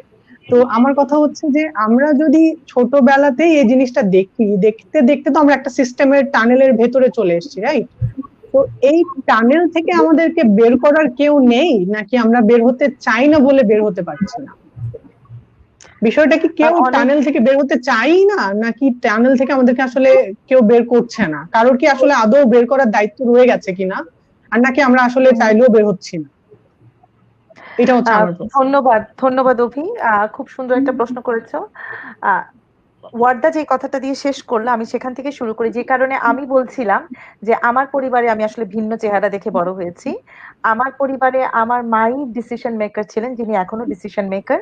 আমার বাবা কখনো ওই রকম ওই চেয়ারটাতে বসেন নাই, তাকে স্পেসিফিক কোনো চেয়ার তার জন্য ছিল না। ডাইনিং টেবিলে আমরা সবাই যে যার ইচ্ছা মতোই বসতাম। এবং আমার বেড়ে ওঠার ক্ষেত্রে মেয়ে হিসেবে যত রকমের জেন্ডার ডিসক্রিমিনেশনের শিকার আমাকে হতে হয়েছে, বা যতবার আমাকে এই কথাটি শুনতে হয়েছে যে আমি মেয়ে, এটা আমি করতে পারবো না, আমি মেয়ে, এটা করা আমাকে মানায় না, সেই প্রত্যেকটি সাজেশন বা ডিরেকশন বা গাইডেন্স কিন্তু এসেছে আমার মায়ের কাছ থেকে, আমার বাবার কাছ থেকে আসেনি। আমি বলি, আমি খুব মানে প্রাউড ফিল করে এটা বলতে, যে আমি আজকে আমি যেই মানুষটি, আমি 90% আমার বাবার মেয়ে, 10% আমার মায়ের মেয়ে। এবং আজকে যতখানি সাহসের সাথে যা কিছু বলতে পারি করছি, পুরো ইন্সপিরেশনটাই আমি বলবো আমার বাবার কাছ থেকে পাওয়া বলেই আজকে আমি এই কথাগুলো বলতে পারছি। হ্যাঁ, না হলে হয়তো বা ঘরে বসেই থাকতাম, কথা বলতাম না। তো সেই জায়গাটি আমি বলতে চাই, ওয়ার্দা যেটা বলছিল, যে আমরা যখন ভিকটিম হই, ভিকটিম হওয়ার পরে দুটা ওয়ে থাকে। একটা হচ্ছে যে আমি ভিকটিম হওয়ার পরে আমি আরেকজনকে একই প্যাটার্নে ভিকটিম করি, হ্যাঁ, এবং এটা আমি পুরো কাজটাই করছি সাবকনসিয়াসলি। আরেকটা ওয়ে হচ্ছে যে আমি এটা থেকে একটা লার্নিং হলো আমার, যে আমি সাফার করেছি, তো আমি চাই না আর কেউ সাফার করুক, আমি তাকে সাথে নিয়ে এখন এখান থেকে বের হওয়ার রাস্তাটা খুঁজে বের করব। তো যেটা আমাদের হয়েছে, আমাদের শিক্ষা ব্যবস্থা দেখতে হবে, যে এডুকেশন সিস্টেম, আমাদের দেশ স্বাধীন হয়েছে 50 বছর হতে যাচ্ছে, কিন্তু শিক্ষার জায়গাটাতে আসলে আমরা প্রপার এডুকেশন বা নারীদের প্রপার এডুকেশনে কতটুকু আমরা অ্যাডভান্স হতে পেরেছি। এডুকেশন বলতে আমি তারপরেও বলবো যে এখানে শুধুমাত্র সার্টিফিকেটধারী এডুকেশনের কথা বলছি না, এক্সপোজারও কিন্তু মানুষের জীবনকে অনেক আলোকিত করে। তো সেই জায়গা থেকেও আমার মনে হয় যে আমরা অনেক পিছিয়ে আছি, আমরা মায়েদের শিক্ষাতে অনেক বেশি ইনভেস্ট করতে পারিনি। এবং আরেকটা বিষয় হচ্ছে যে অর্থনৈতিক মুক্তি নিয়ে আমরা অনেক সময় কথা বলি, যে শুধুমাত্র অর্থনৈতিক মুক্তি বুঝি আমাদেরকে অনেক প্রবলেম সলভ করতে সাহায্য করবে, বা আমরা অনেক প্রবলেম সলভ করে ফেলতে পারবো। That's not true at all. Because আমার অর্থনৈতিক মুক্তি থাকলেও আমি যদি সাইকোলজিক্যালি ব্লক মাইন্ডেড হই, তাহলে কিন্তু সেই অর্থ আমার কোনো কাজে আসবে না, সেই অর্থ দিয়ে কিন্তু আমি কোনো মুক্তি আনতে পারবো না, রাইট? সো জি, রোহন বলছিলেন কিছু।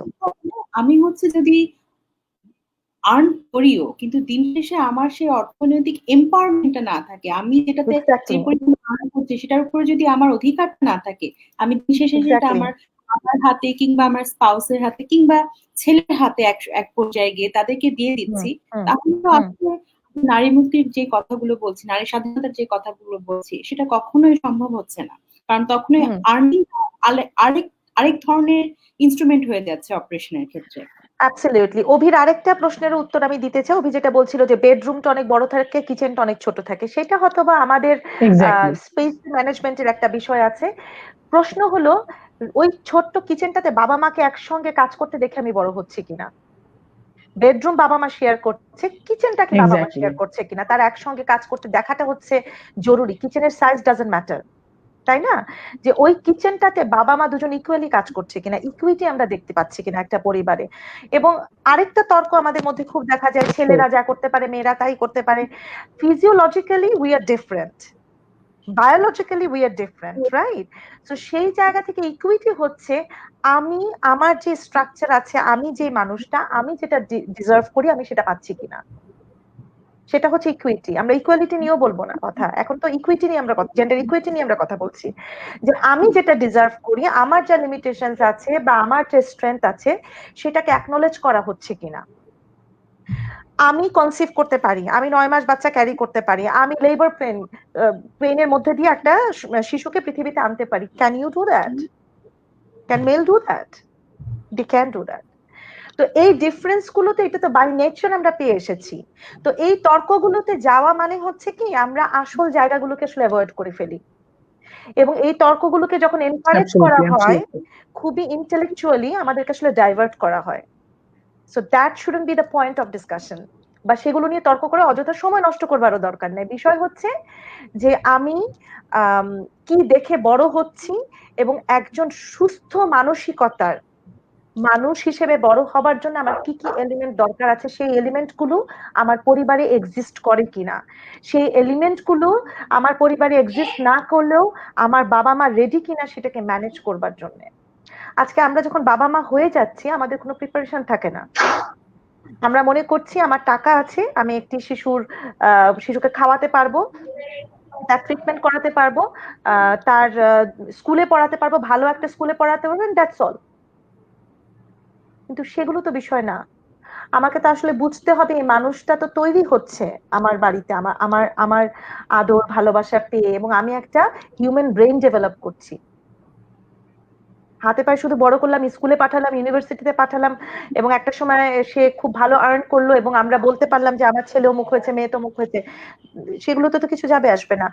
মানে হাই অ্যাচিভার অনেকেই তো আছে যাদের মধ্যে মানবিক গুণাবলীর অনেক অভাব আছে, তারাই হয়তো বা বাড়িতে জেন্ডার ডিসক্রিমিনেশনের একটা সোর্স হিসেবে কাজ করছে, তারাই হয়তো বা ভায়োলেন্স ক্রিয়েট করছে।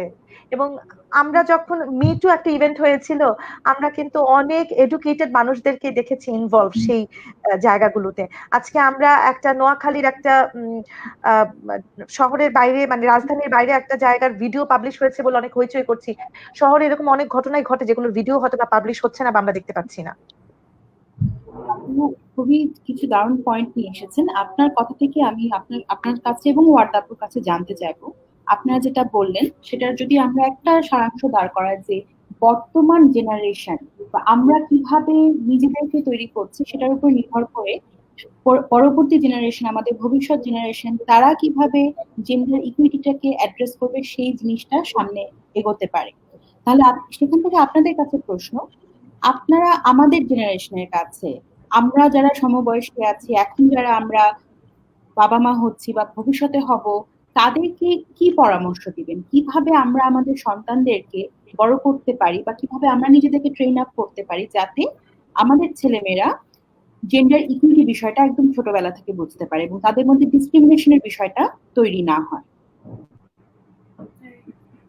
ওকে, আপু আমি শুরু করব?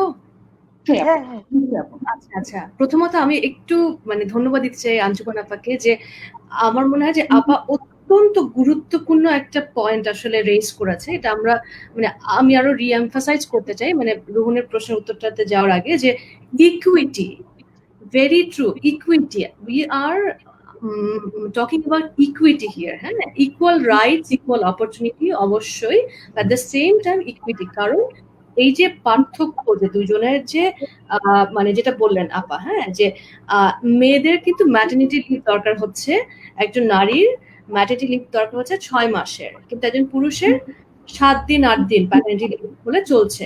এই যে পার্থক্যটা কেন? কারণ একজন নারীকে কি করতে হচ্ছে, ব্রেস্ট ফিডিং করতে হচ্ছে 6 মাস ধরে, তাই না? তো সেটা তো একজন পুরুষকে করতে হচ্ছে না। তো এই বিষয়গুলো মানে এই বিষয়গুলো নিয়ে যদি আমরা যদি বলি যে হ্যাঁ ইকুয়াল ইকুয়াল ইকুয়াল যদি বলি, এটা আসলে it will not make sense. হ্যাঁ, এই জায়গাটা খুব, যারা ওই তো আপা যেটা বললেন, যেটাকে ডিস্ট্রাক্ট করার জন্য অনেক আলোচনা আনা হচ্ছে, যে মানে হিসাব নিকাশের জায়গাটাতে আসলে আমরা গেলে আমরা মানে কি বলবো, আমরা একটা আর্গুমেন্টে হারাই যাবো, যেখানে আমরা কোনো সলিউশন হয়তো বের করতে পারবো না। এখানে মূল কথাটা হচ্ছে যেটা রুহুন জিজ্ঞাসা করলেন, যে আমরা নেক্সট জেনারেশনকে কি করে মানে গাইড করতে পারি যাতে করে তারা কি বলবো, জেন্ডার ডিসক্রিমিনেশন, হ্যাঁ, একজন জেন্ডার ডিসক্রিমিনেশন বলতে যে জাস্ট বিকজ একজন মানুষ, একজন নারী অথবা পুরুষ, সেটার কারণে সে কিছু প্রিভিলেজ পাবে, কিছু প্রিভিলেজ পাবে না, কিছু অপরচুনিটি পাবে, কিছু অপরচুনিটি পাবে না, যেটা কোনো ফেয়ার এক্সপ্লেনেশন নাই। হ্যাঁ, সেই জায়গা থেকে আমরা আমাদের নেক্সট জেনারেশনকে কিভাবে মানে গাইড করতে পারি।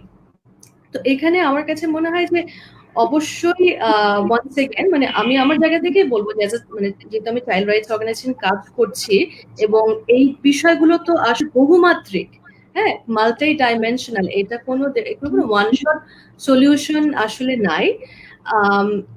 একেবারে ছোট বয়স থেকে, হ্যাঁ, একটা শিশু যখন জন্ম হয় বা জন্মের আগে যখন মানে মায়ের মানে পেটে থাকে, সেই সময় মা কি চিন্তা করছে, কি ভাবছে, কি এক্সপিরিয়েন্স করছে, সেগুলো কিন্তু একটা শিশুকে এফেক্ট করে, ইম্প্যাক্ট করে, তার হেলথকে ইম্প্যাক্ট করে। তো একদম সেই জায়গা থেকে আমি বলি, একজন শিশু যখন মানে কনসিভড হচ্ছে, তারপরে সে তার জন্ম হচ্ছে, সে পরিবারকে পাচ্ছে, সে স্কুলে যাচ্ছে, একটা সময় সে তার নেইবারদের পাচ্ছে, তার ইনফ্লুয়েন্সিং ফ্যাক্টর কিন্তু এগুলো, তারপরে তার হচ্ছে আত্মীয় স্বজন, হ্যাঁ, তার বন্ধু বান্ধব, these are the influencing factor.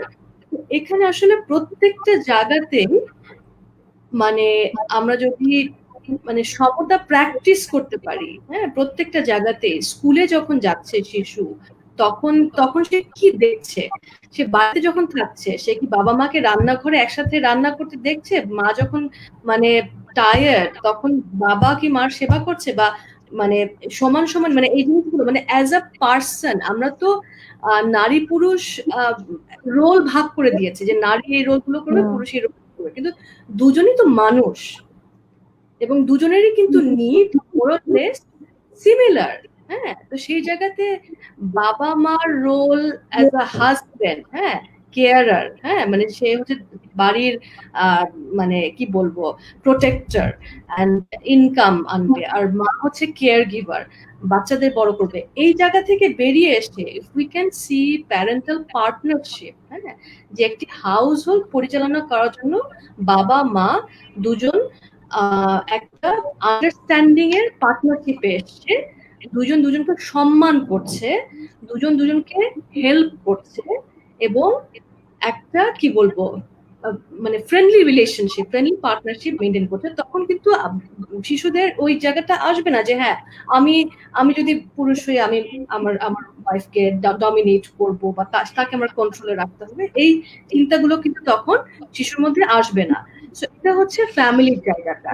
In the same way যখন স্কুলে যাচ্ছে, যে বিষয়গুলো দেখছে, সেই জায়গাগুলোতে যদি পরিবর্তন গুলো আনা যায়, হ্যাঁ, সে যখন পড়ছে সেই জায়গাটাতে তাকে সেক্স এডুকেশন, হ্যাঁ, একটা নারী পুরুষ মানে ছেলে মেয়ে, সে যখন অ্যাডোলেসেন্ট হচ্ছে তখন যে ফিজিক্যাল চেঞ্জ দিয়ে যাচ্ছে, তার যে ফিজিক্যাল নিডস তৈরি হচ্ছে, সেই বিষয়গুলোকে সে কিভাবে করে অ্যাড্রেস করবে, এই শিক্ষাগুলো মানে অনিবার্য, এগুলো থাকতেই হবে। হ্যাঁ, তো সেই জায়গাতে স্কুলের একটা ইন্টারভেনশন অবশ্যই থাকা দরকার। টিচারদের সাথে যেন ফ্রিলি কথা বলতে পারে, একজন কাউন্সিলর অবশ্যই তার সাপোর্টে থাকা দরকার। একজন শিশু যখন বড় হচ্ছে তার বিভিন্ন ধরনের সমস্যা হতে পারে, যেগুলো সে হয়তো বা কারোর সাথে শেয়ার করতে পারছে না, তার একটা যাওয়ার জায়গা থাকতে হবে, প্যারেন্টসেরও সেই অ্যাক্সেসটা তাকে দিতে পারতে হবে, যে তার যদি কোনো ধরনের বিষয় ঘটে, ধরেন যে কাউকে ভালো লাগলো, হ্যাঁ, সে কার কাছে যাবে, একটা ফ্রেন্ডের কাছে গিয়ে বলবে, ফ্রেন্ড থেকে আসলে কি অ্যাডভাইস দিতে পারবে, ফ্রেন্ডও তো সেই একই বয়সে, তাই না, একই এক্সপেরিয়েন্স যাচ্ছে, এই বিষয়গুলো সম্পর্কে তো তার একজন অ্যাডাল্ট সুপারভিশনে মানে আছেন এরকম কারো থেকে জানা দরকার, যিনি এগুলোর ব্যাপারে ভালো জানে, সেই অ্যাক্সেস গুলো তার তৈরি করে দেওয়া দরকার। এটা আমার মনে হয় যে অভি আপা অনেক সুন্দর করে বলতে পারবে। সো আমি খুব বেশি বলছি না, জাস্ট আমি জায়গাগুলো আইডেন্টিফাই করে দিলাম যে সব জায়গাতে আসলে ইন্টারভেনশন দরকার। আমরা যদি মানে আমাদের নেক্সট জেনারেশনকে চাই যে তারা জেন্ডার ডিসক্রিমিনেশনের বাইরে গিয়ে চিন্তা করবে, তাহলে এটা আসলে ওয়ান শট সলিউশন না, এটা বহুমাত্রিক। অল এরিয়াস যেখানে শিশু যাচ্ছে, ইন্টারঅ্যাক্ট করছে, সব জায়গাতে আসলে আমাদেরকে রিফ্লেক্ট করতে হবে যে এখানে আসলে আমাদের অনেক কিছু করার আছে। অভিয়াপা বা রুহুন, আমি আপনার কাছে চলে যাচ্ছি আর কি, যদি কোনো প্রশ্ন থাকে বা নেক্সট স্টেপের জন্য। জি, অসংখ্য ধন্যবাদ ওয়ার্দা আপু, খুবই চমৎকার করে আমাদেরকে বলেছেন যে আসলে জেন্ডার ডিসক্রিমিনেশন এগেইনস্টে ফাইট করার জন্য আমাদের অ্যাপ্রোচটা বহুমাত্রিক হতে হবে। এই একই প্রশ্ন আমার আঞ্জুমান আপুর কাছে, যে তার তার তার কথা জানতে চাইবো, তার তার বক্তব্য জানতে চাইবো যে কিভাবে আমরা এই সমস্যার সমাধান আসলে করতে পারি। আপু। ধন্যবাদ রুহুন, ওয়ার্দাকে অসংখ্য ধন্যবাদ, সুন্দর করে ও জায়গাগুলোকে আইডেন্টিফাই করেছে। তবে আমি চাইল্ড ডেভেলপমেন্ট নিয়ে যেহেতু কাজ করি, আমি নিজেও একজন মা, আমার কাছে এখন মনে হয় যে সবচেয়ে গুরুত্বপূর্ণ হচ্ছে হিউম্যান রাইটস নিয়ে কথা বলা।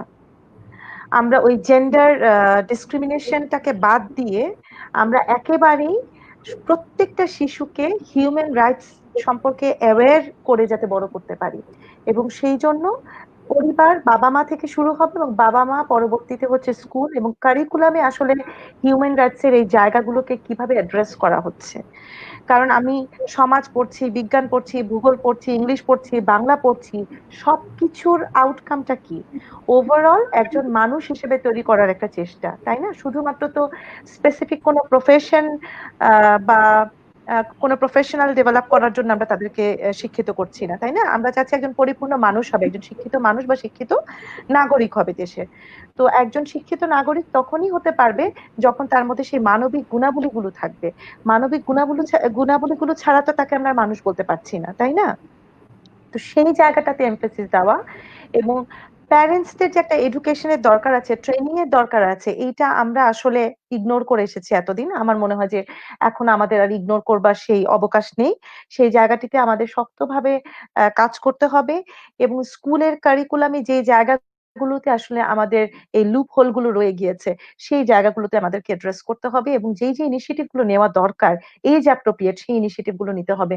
আমরা মনে করি যে ক্যারেক্টার কি শেখানোর, চরিত্রের বৈশিষ্ট্য, এটা আবার শেখানোর কি, কিন্তু এগুলো শেখানোর বিষয়। আমরা যদি ফিনল্যান্ডের কারিকুলামের দিকে তাকাই, সেখানে আমরা দেখবো যে এমপ্যাথি একটা কন্টেন্ট হিসেবে, কারিকুলাম কন্টেন্ট হিসেবে বাচ্চাদেরকে শেখানো হচ্ছে। আমরা যদি সিঙ্গাপুরের দিকে তাকাই, আমাদের এশিয়ান কান্ট্রি, সেখানে ক্যারেক্টার বিল্ডিং বলে একটা সাবজেক্ট আছে, প্যাট্রিয়টিজম শেখানো হয়, কারিকুলামে মেনশন করা আছে তাদের। হ্যাঁ, তো আমার মনে হয় যে এই জায়গাগুলোতে আমাদের কারিকুলাম অ্যাড্রেস করেছে, কিন্তু ইমপ্লিমেন্টেশনে গিয়ে কিন্তু আমরা অ্যাক্টিভ ইমপ্লিমেন্টেশন দেখতে পাই না।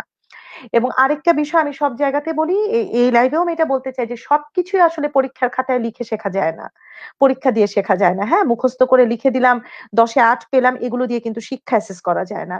সেটার জন্য আমাকে শেখানোর জন্য আমাকে সেই সুযোগগুলো তৈরি করে দিতে হবে, যে আমার কমিউনিটি সার্ভিস গুলোকে ইনক্লুড করতে হবে কারিকুলামের সাথে, আমি যাতে শিখতে পারি আমার এই মানবিক গুণাবলীগুলো।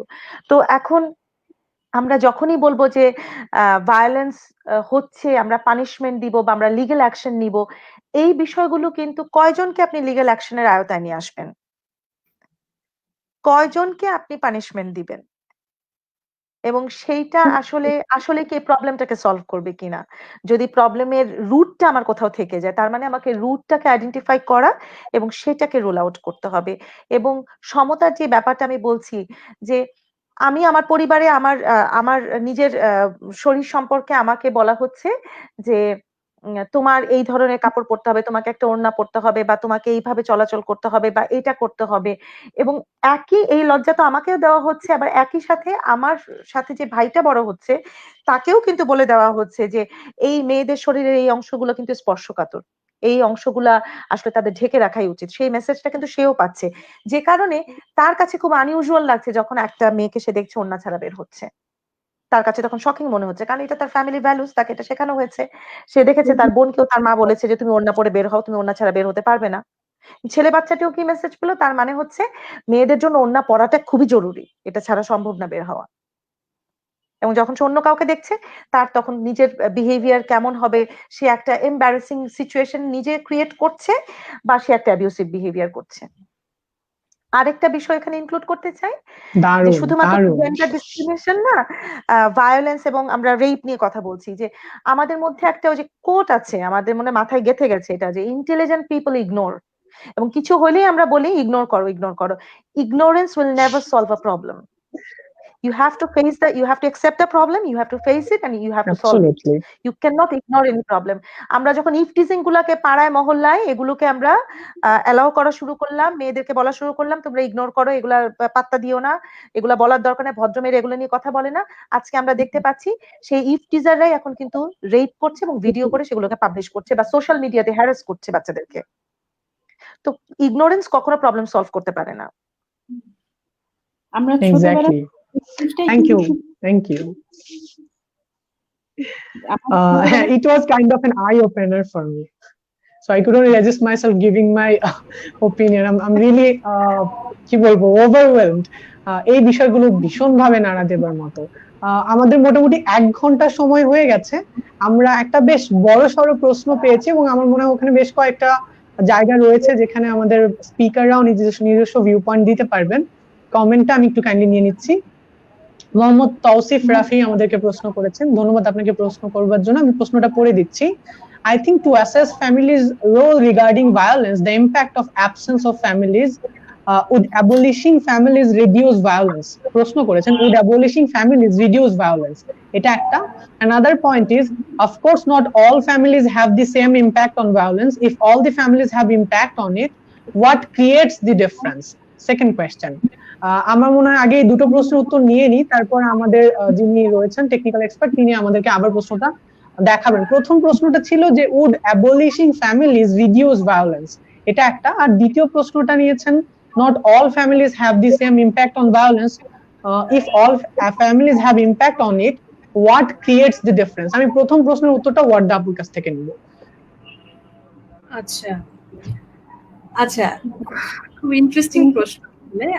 আমাদের আলোচনাটাকে আমরা আরেকটু যদি মানে ভাঙি, এখানে আমার মনে হয় এটা বলা হচ্ছিল যে ফ্যামিলির কারণে মানে ভায়োলেন্স হয়, বাট এখানে ফ্যামিলি, হ্যাঁ সেটাই এক্স্যাক্টলি, বা রেপ হয়, বাট এখানে ফ্যামিলির একটা অনেক বড় রোল আছে এই সংস্কৃতিটা পরিবর্তন করার ক্ষেত্রে। কারণ আমরা যদি চিন্তা করি আসলে একজন রেপিস্ট আসলে কে, হ্যাঁ আমরা বলতে চাই যে রেপিস্ট হচ্ছে একজন মনস্টার, হ্যাঁ পিচাস, পশু, সে হচ্ছে যে মানে তাকে সাথে সাথে মৃত্যুদণ্ড দিয়ে মেরে ফেলতে হবে এরকম একজন মানুষ আমরা মনে করি রেপিস্টকে। কিন্তু সে কিন্তু আমাদের, সে কোথা থেকে আসছে? আমাদের সমাজের বাইরের কিন্তু কেউ না।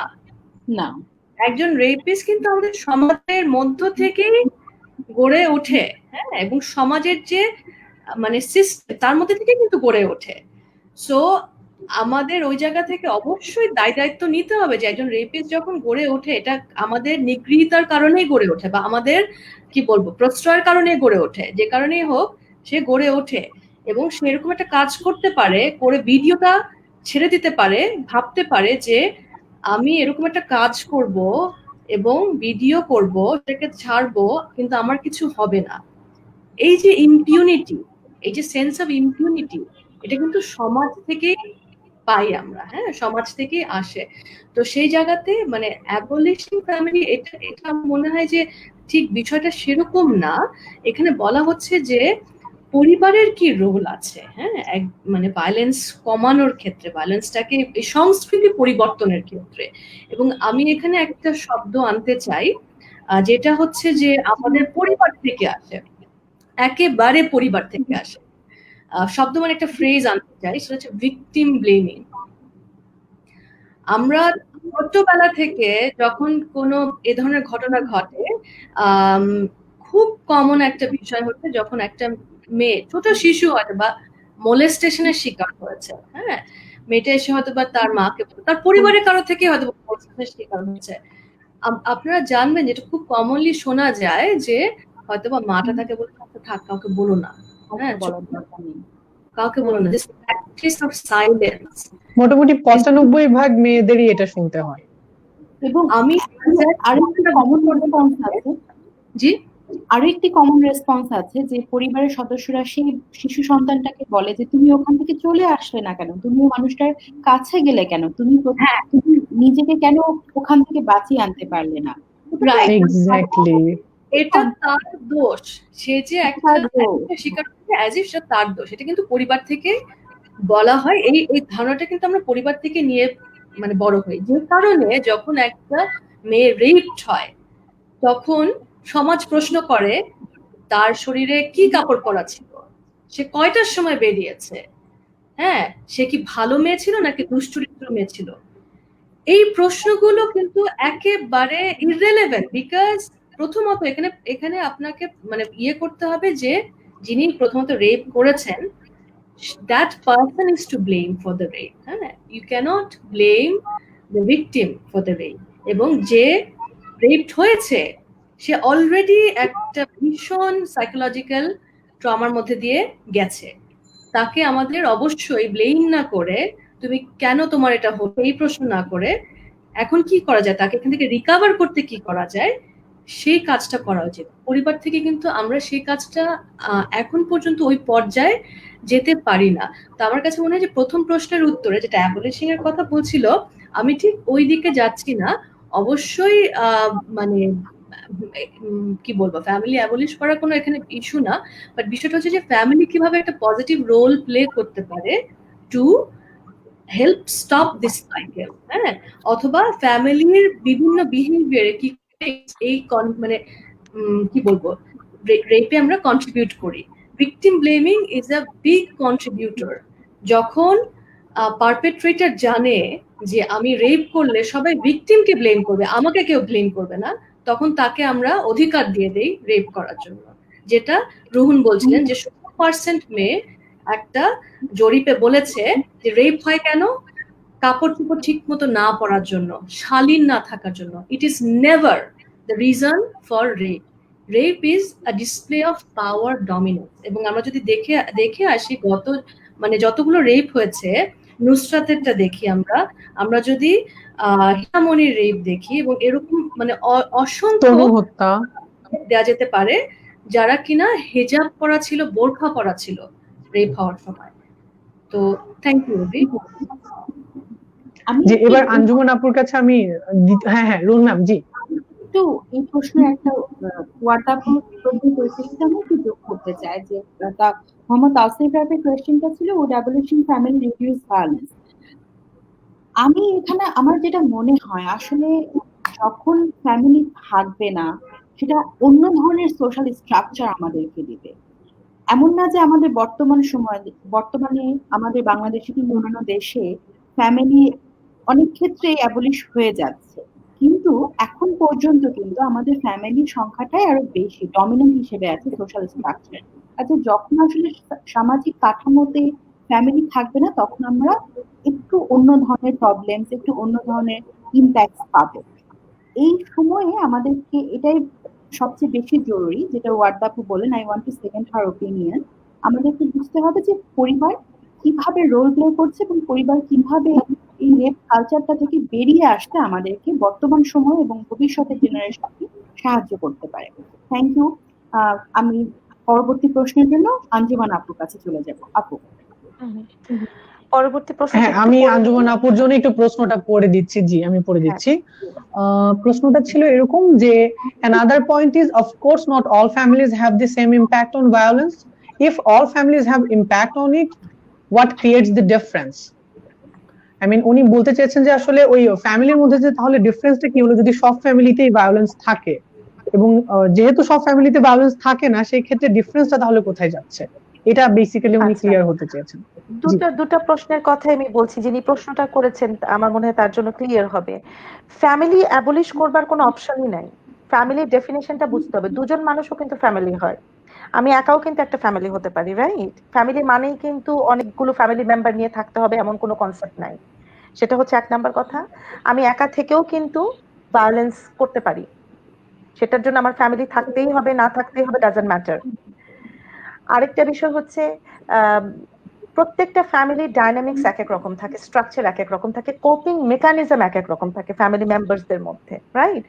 তো একই পরিবারের দুটি শিশু ভায়োলেন্স দেখছে, ভায়োলেন্স এক্সপোজার পেলো, দুজনের কিন্তু দু রকমের রিয়াকশন হবে, দুজনের মেন্টাল প্রসেসিং দু রকমের হবে। একজন হয়তো বা সেই ভিকটিম ব্লেমিং বা ট্রমা বন্ডিং এর পথে পা বাড়াতে পারে, আরেকজনের হয়তো বা রেজিলিয়েন্স ক্যাপাসিটি যদি বেশি থাকে, সে হয়তো বা লার্নার হবে এখান থেকে, সে হয়তো বা আর অন্য কাউকে ভিকটিম করবে না, সে হয়তো বা বলবে যে আমি যখন বড় হব, বিয়ে করব, আমার পরিবারে এরকম কোনো হবে না, আমি আমার ওয়াইফকে এরকম বলবো না, বা আমি আমার হাজবেন্ডের সাথে এরকম করবো না। আরেকটি শিশু হয়তো বা এই মেসেজটা নিয়ে বড় হবে যে আমার হয়তো বা ওয়াইফকে এভাবে বকা দিতে হবে, বা আমার হাজবেন্ডকে এভাবে বকা দিতে হবে বা ঝগড়া করতে হবে। সো এই বিষয়গুলো কিন্তু একেবারেই পার্সন টু পার্সন, তার ব্রেন আসলে কিভাবে প্রসেস করছে ইনফরমেশনটাকে সেটার উপরে ডিপেন্ড করে। তারপরেও আমরা বলতে চাই যে নেতিবাচক যে অভিজ্ঞতা, অ্যাডভার্স এক্সপেরিয়েন্সের তো একটা নেগেটিভ ইম্প্যাক্ট থাকে ব্রেন ডেভেলপমেন্টে। যে দুটি শিশু, তাদের যদি রেজিলিয়েন্স ক্যাপাসিটি দু রকমের হবে, একজনের ব্রেন হয়তো বা বেশি এফেক্টেড হবে, আরেকজনের কম এফেক্টেড হবে, এবং এটার আউটকামই আমরা দেখতে পারবো বড় হবার পরে তার পার্সোনালিটিতে। অ্যাডাল্ট হয়ে সে কেমন মানুষ হবে সেটা ডিফাইন করতে পারে। এরপরে ওনার কোনো প্রশ্ন কি আছে? জি, থার্ড পার্ট রয়েছে, থার্ড পার্টটি আমি পড়ে দিচ্ছি। And correlation is not causation. How to know if there is causation? Can there be actual scientific study on this which are replicable, all factors are known and controlled, etc., or is a conclusions reached by observation? আমার মনে So হয় basically, হ্যাঁ হ্যাঁ, জি আপু। উনি আসলে correlation causation এই জায়গাগুলোতে যে রুট কজ গুলো, যেগুলো নিয়ে অলরেডি আমরা শুরু থেকে ডিসকাস করে এসেছি এই পর্যন্ত, আমার মনে হয় রাফি যদি আমাদের লাইভ শুরু থেকে দেখে থাকেন উনি হয়তো বা বুঝতে পারবেন, বা যদি না দেখেও থাকেন রিপ্লেতে যদি যান উনি দেখতে পারবেন যে শুরু থেকেই কিন্তু আমরা রুট কজ গুলো নিয়ে কথা বলে এসেছি, এবং আজকের পুরো ডিসকাশনটাই কিন্তু আমরা সেই রুট কজ গুলোকে ফোকাস করেই করছি, যে আসলে ফ্যামিলিতে কোন কোন ফ্যাক্টর গুলো একজন রেপিস্ট তৈরি করতে পারে, একজন ভায়োলেন্ট মানুষ তৈরি করতে পারে। আমরা কিন্তু সেই জায়গাগুলো নিয়েই একদম শুরু থেকেই কথা বলে আসছি, যে কোন কোন এরিয়াগুলো, কোন কোন বিষয়গুলো আসলে এখানে কি বলবো যে সিগনিফিক্যান্ট ইম্প্যাক্ট রাখতে পারে একজন শিশু। এবং যেটা ওয়ার্দাও বলেছে যে কোনো শিশু তো আসলে রেপিস্ট হয়ে জন্মায় না, কোনো শিশু তো ভায়োলেন্ট হিউম্যান বিইং হয়ে, ভায়োলেন্ট অ্যাডাল্ট হয়ে জন্মায় না, সে একজন শিশু হয়ে জন্মায়। তারপরে কালচার, সোসাইটি এবং কিভাবে তাকে আমরা নার্চার করছি তার উপরে ডিপেন্ড করে যে সে কি একজন রেপিস্ট হবে, একজন ভায়োলেন্ট অ্যাডাল্ট হবে কি হবে না। এক্স্যাক্টলি মোহাম্মদ আব্দুল্লাহ আল রাফি আরেকটা বলেছেন প্রশ্ন ছিল মনে হয় rapists are not born, they are created. হ্যাঁ, জি তোমার ম্যাম। আরেকটা প্রশ্ন ছিল অভি, শুরুর দিকে করেছিলে যে আমাদের কোনো ওয়ে আউট আছে কিনা, এখানে কারা রেসপন্সিবল এই এই কালচারটা থেকে বের হবার জন্য। হ্যাঁ হ্যাঁ, প্রথম যে জায়গাটা আমি বলতে চাই যে রেসপন্সিবিলিটি যাবে আমরা যারা এডুকেটেড আছি, আমরা যারা নিজেদেরকে সুশীল সমাজের প্রতিনিধি বলে কি বলবো ডিক্লেয়ার করি, আমাদেরই দায়িত্বটা। হ্যাঁ, তো আমাদের আসলে সোসাইটি বা শুধুমাত্র পরিবারকে বললেই তো হবে না, পরিবারও তো সোসাইটির একটা অংশ। তো আমরা আমাদের যে সোশ্যাল রেসপন্সিবিলিটি আছে সেটা আমরা আসলে ডিনাই করতে পারবো না। We are also obligated, because একটা কথা আছে যে it takes a village to raise a child. শুধুমাত্র যে বাবা মায়েরই দায়িত্ব একটি সন্তানকে বড় করে তোলা সুস্থভাবে, সেটা কিন্তু না।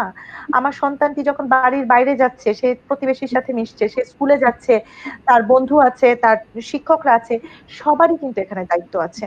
তো দায়িত্বটা আসলে সকলের। হয়তোবা রোল গুলো আমাদের পজিশন অনুযায়ী ভিন্ন ভিন্ন হতে পারে, কিন্তু দায়িত্ব সকলের সমান। একই সাথে এক্স্যাক্টলি আমাদেরও হ্যাঁ ম্যাম আপনি বলতে থাকেন, এবং আমাদের পরবর্তী আরো কমেন্ট রয়েছে, প্রশ্ন রয়ে গেছে, সময় যেহেতু কম আমি চাইবো আর যারা প্রশ্ন করেছেন সবারই আমরা চেষ্টা করব মোটামুটি প্রশ্নের উত্তরগুলো টাচ করার। জি রুহুন ম্যাম আপনি বলেন, কি জানি বলছিলেন। আমি বলতে চাচ্ছিলাম আঞ্জুমান আপুর কথা পরিপ্রেক্ষিতে আমরা কিন্তু সবসময় হচ্ছে মিডিয়া কালচারের কথা বলি, আমরা কয়েকদিনের মধ্যে মিডিয়া কালচার এবং তার প্রভাব রেপ কালচারের উপরে সেটা নিয়েও একটি পর্ব করব। এবং এই যে আমরা ছোটবেলা থেকে শিশুদের বড় হয়ে ওঠা, এখানে যে কয়েকটা জায়গার কথা আপনি বললেন, যে ফ্যামিলি, স্কুল, ফ্রেন্ড, টিচার্স, প্রতিবেশী, সবকিছুর সাথে কিন্তু মিডিয়াটাও খুব জরুরি। মিডিয়া আমাদেরকে অবশ্যই আমাদেরকে কি দেখাচ্ছে, আমরা বাসাতে থাকা অবস্থাতে কি টেলিভিশনে কি দেখছি, খবরে কি পড়ছি, কাজে সমস্ত কিছু মিলের মধ্যে কিন্তু আমাদের মনোজাগতিক জায়গাটা একটা প্রভাব তৈরি করছে। থ্যাংক ইউ আপু, এত সুন্দর সুন্দর এত গুরুত্বপূর্ণ পয়েন্টস করতে দেওয়ার জন্য। আমি ওদের কাছে জানতে চাচ্ছি যে আমাদের আর কোনো প্রশ্ন থাকলে আমরা হ্যাঁ, আমাদের কয়েকটা প্রশ্ন এবং একই সাথে অবজারভেশন এসছে। আমরা আগে প্রশ্নটা নিচ্ছি। শারমিন আহমেদ মৌনি প্রশ্ন করেছেন, ধর্ষণ বা যৌন নিপীড়নের ক্ষেত্রে পর্ন বা অ্যাডাল্ট এন্টারটেইনমেন্টের ভূমিকা কতখানি? খুবই গুরুত্বপূর্ণ একটা প্রশ্ন। আমি একটু কালচারাল প্রশ্ন, যেহেতু আমি একটু ওয়ার্ডা আপুর কাছে যেতে চাই। আপু যদি একটু কালচারালি এই জায়গা থেকে উত্তরটা দিতেন, কালচারাল পার্সপেক্টিভে এর ভূমিকাটা আসলে কতখানি, বিকজ এটা তো আসলে একজনের বিষয় না, এটা একেবারে কালেকটিভ একটা বিষয়, ছোট করে যেহেতু আমাদের সময় কম। আচ্ছা, ছোট করে যদি আসলে প্রশ্নের ছোট কোনো উত্তর নাই, আচ্ছা তারপরে আমি চেষ্টা করছি। আচ্ছা, পর্নোগ্রাফি, আসলে পর্নোগ্রাফি যেহেতু ছোট করে বলছি তাহলে আর মানে খুব মানে ইয়েতে না যাই, ডিপে না যাই। পর্নোগ্রাফির কন্টেন্ট, হ্যাঁ, পর্নোগ্রাফির কন্টেন্ট নিয়ে কথা বলি, যে আমরা যদি পর্নোগ্রাফির কন্টেন্টটা একটু মানে আসি আর কি, কি ধরনের কন্টেন্ট থাকে। তো সেখানে আসলে একজন নারী থাকে, একজন সাধারণত যদি হেটারোসেক্সুয়াল পর্নোগ্রাফি হয়ে থাকে, তো সেখানে নারীর একটা রোল থাকে, পুরুষের একটা রোল থাকে। এবং এটা খুব কমনলি দেখা যায় যে পর্নোগ্রাফিতে নারীটাকে হয়তো বা গ্যাগ করা হচ্ছে বা এমন এমন কিছু করা হচ্ছে, তার শরীরে আঘাত করা হচ্ছে যেটা তার জন্য পেইন, নট কমফোর্টিং। হ্যাঁ, so that is a common thing, মানে এটা এটা এটা এটা অনেক দেখা যায়। এবং এটা এটা অবশ্যই একটা মানে কি বলবো যে নারীকে যে কোনো ধরনের সেক্সুয়াল ইয়ের সময় আঘাত একটা আনকমফোর্টেবল ইয়ের মধ্যে এটাকে নর্মালাইজ করে। পুরুষরা মনে করে যে হ্যাঁ, নারী তো এটা ভালোই লাগছে, হ্যাঁ তার নিশ্চয়ই সে পছন্দই করছে এই জিনিসটা। তো সেটা একটা বিষয়। But pornography is the reason for rape. হ্যাঁ, pornography is not responsible for rape, rapist is responsible for rape. এখানে আমি মানে মানে যে আমরা যদি একটু চিন্তা করি যে এমন এমন জায়গা কি নাই পৃথিবীর যেখানে পর্নোগ্রাফি নাই, সেখানে কি রেপ হচ্ছে না? হ্যাঁ, এরকমও হয়তো কিছু জায়গা আমরা খুঁজে পেতে পারি। সো রেপের ক্ষেত্রে আসলে ওয়ান্স এগেন এটা কিন্তু it's not a crime committed because আমার একটা সেক্সুয়াল আর্জ হলো, আমি খুব ভায়োলেন্ট হয়ে গেলাম এবং আমি যাকে পাচ্ছি তাকে ধরে হয়তো বা আমি তার উপরে আমার সেক্সুয়াল আর্জটাকে এক্সপ্রেস করলাম। বিষয়টা কিন্তু সেটা না। রেপ বরাবরই ইজ আ পাওয়ার ডমিনেন্স। হ্যাঁ, it's a crime of power. এবং এটা তখনই করা হয় যখন হয়তোবা একজন পুরুষ একজন নারীর উপরে পাওয়ার ডিসপ্লে করতে চাচ্ছে। আমরা খুব সাদা চোখে সমাজের এই জিনিসগুলোকে মনে করি যে হয়তোবা রেপ হচ্ছে কারণ নারীরা তাদের শরীর দেখাচ্ছে দেখে, হ্যাঁ ছোট কাপড় পরছে দেখে, পর্নোগ্রাফি অনেক র্যাম্পেন্ট হয়ে গেছে দেখে। But it is not that. Rape is বরাবরই ইটস এ পাওয়ার টুল। একটা কারো উপরে আমি একটা ডমিনেন্স দেখাতে চাচ্ছি, আমাকে সে না করলো, আমি তাকে হয়তো কোনো একটা প্রপোজিশন দিলাম, সে আমাকে না করলো, হ্যাঁ তখন একটা সময় কি করা হতো, অ্যাসিড নিক্ষেপ করা হতো, এখন রেপ করা হয়। So it is always to show power.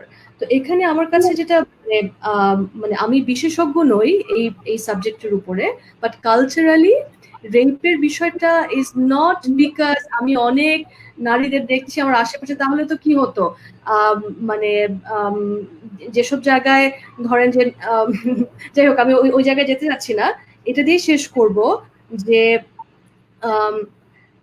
pornography is not responsible for rape, rapists are responsible for rape. But pornography তে definitely এখানে কি বলবো কন্টেন্টের ইয়ের অনেক জায়গা আছে, বিকজ এটা আমাদেরকে মানসিকভাবে অনেক কিছুকে নর্মালাইজ করে ফেলে, যেটা বললাম যে নারীকে মানে পেইন দেয়া হচ্ছে, এটাকে হয়তো একটা স্বাভাবিকরণ করা হয়। তো সেই জায়গাটাতে হ্যাঁ আমার মানে কিছু বলার আছে, বাট এটাকে সরাসরি সেভাবে করে আমরা বলতে পারবো না যে পর্নোগ্রাফি খুব র্যাম্পেন্ট দেখে rape rampant, it's normal and it's ওকে।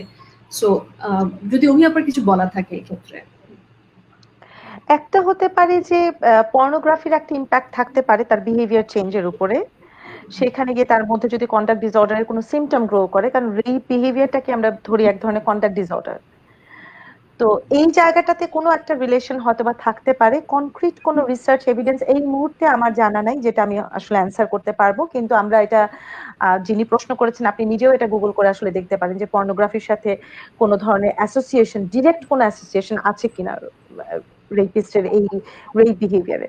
তবে এটা ঠিক যে যারা কিনা পর্নোগ্রাফি বা পর্ন এডিকশনের দিকে যাচ্ছে, সেই জায়গাটিতে কোনো মানুষ সুস্থ মানসিকতা থেকে কিন্তু যাচ্ছে না, তার মানে কোথাও না কোথাও মানসিক একটা বিকৃতি তার আছে। সেই কারণেই যে কোনো অ্যাডিকশনের ক্ষেত্রেই তো বিষয়টা সেটা, তাই না? আমরা যদি সাবস্টেন্স অ্যাডিকশনের কথাও বলি, সেখানেও তো আমরা দেখি যে কোনো না কোনো ধরনের একটা মানসিক অস্থিরতা তার মধ্যে ছিল বা অসুস্থতা তার মধ্যে ছিল, যেটার কারণে সে কিন্তু অ্যাডিকশনের মাধ্যমে সেটা থেকে রিলিফ পাওয়ার চেষ্টা করেছে।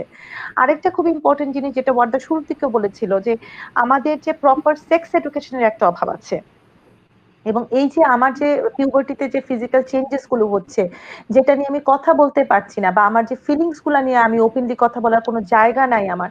একটা হচ্ছে কালচারালি বাবা মারা ওপেন না, বাবা মাদের, এবং বাবা মাদেরকে আমি আসলে ওপেন না বা কোনোভাবে ব্লেমও করতে চাই না, বাবা মাদের হাতে হয়তো বা এনাফ টুল নাই, রিসোর্স নাই, কিভাবে কথাটা ইনিশিয়েট করবে, কিভাবে বলবে সন্তানের সাথে। তো সেটা একটা ফ্যাক্টর। তারপরে স্কুল যদি ডিনাই করে, স্কুল যদি বলে এই চ্যাপ্টার গুলা বন্ধ করে রাখো, এই চ্যাপ্টার গুলা পড়তে হবে না, এগুলো খারাপ চ্যাপ্টার, বা এগুলো নিয়ে হাসাহাসি করে।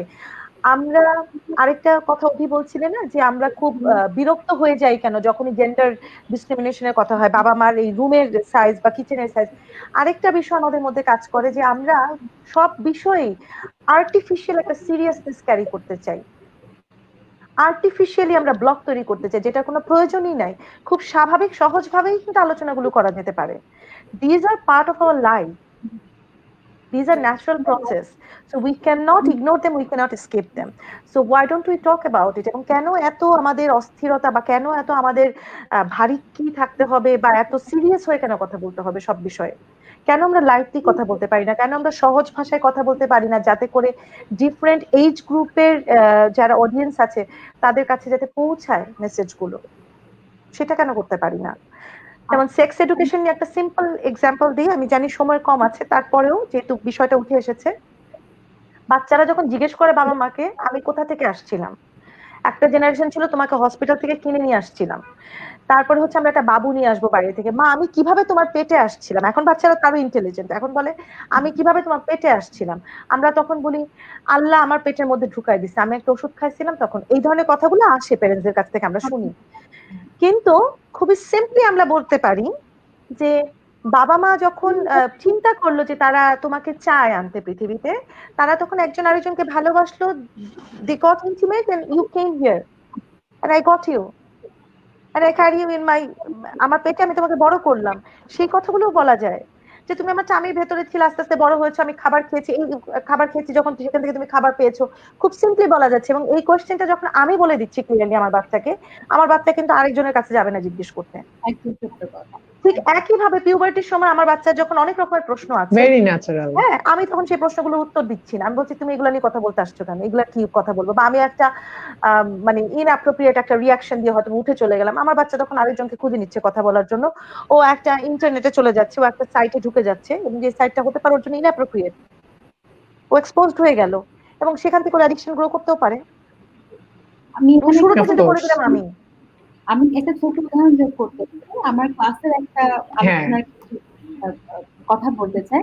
আমার মনে আছে আমি হিউম্যান ডেভেলপমেন্ট কোর্সে পড়াচ্ছিলাম, তখন হচ্ছে কোনো একটা আলোচনার পরিপ্রেক্ষিতে আমি আমার ছেলেমেয়েদেরকে জিজ্ঞাসা করেছি, এভাবে আমি তাদের কাছে উত্তর জানি, বলেছি তোমাদেরকে উত্তরটা দিতে হবে না, কিন্তু তোমরা জাস্ট একটু চিন্তা করে দেখো, আমরা এখানে যতজন আছি ছেলে এবং মেয়ে, আলাদা আলাদা আলাদা ভাবে আমরা বিয়ের আগে কতজন আমাদের ফিজিক্যাল রিলেশনশিপ নিয়ে জেনেছি একটা স্বাস্থ্যকর জায়গা থেকে, ডাক্তারের কাছ থেকে কিংবা বই থেকে।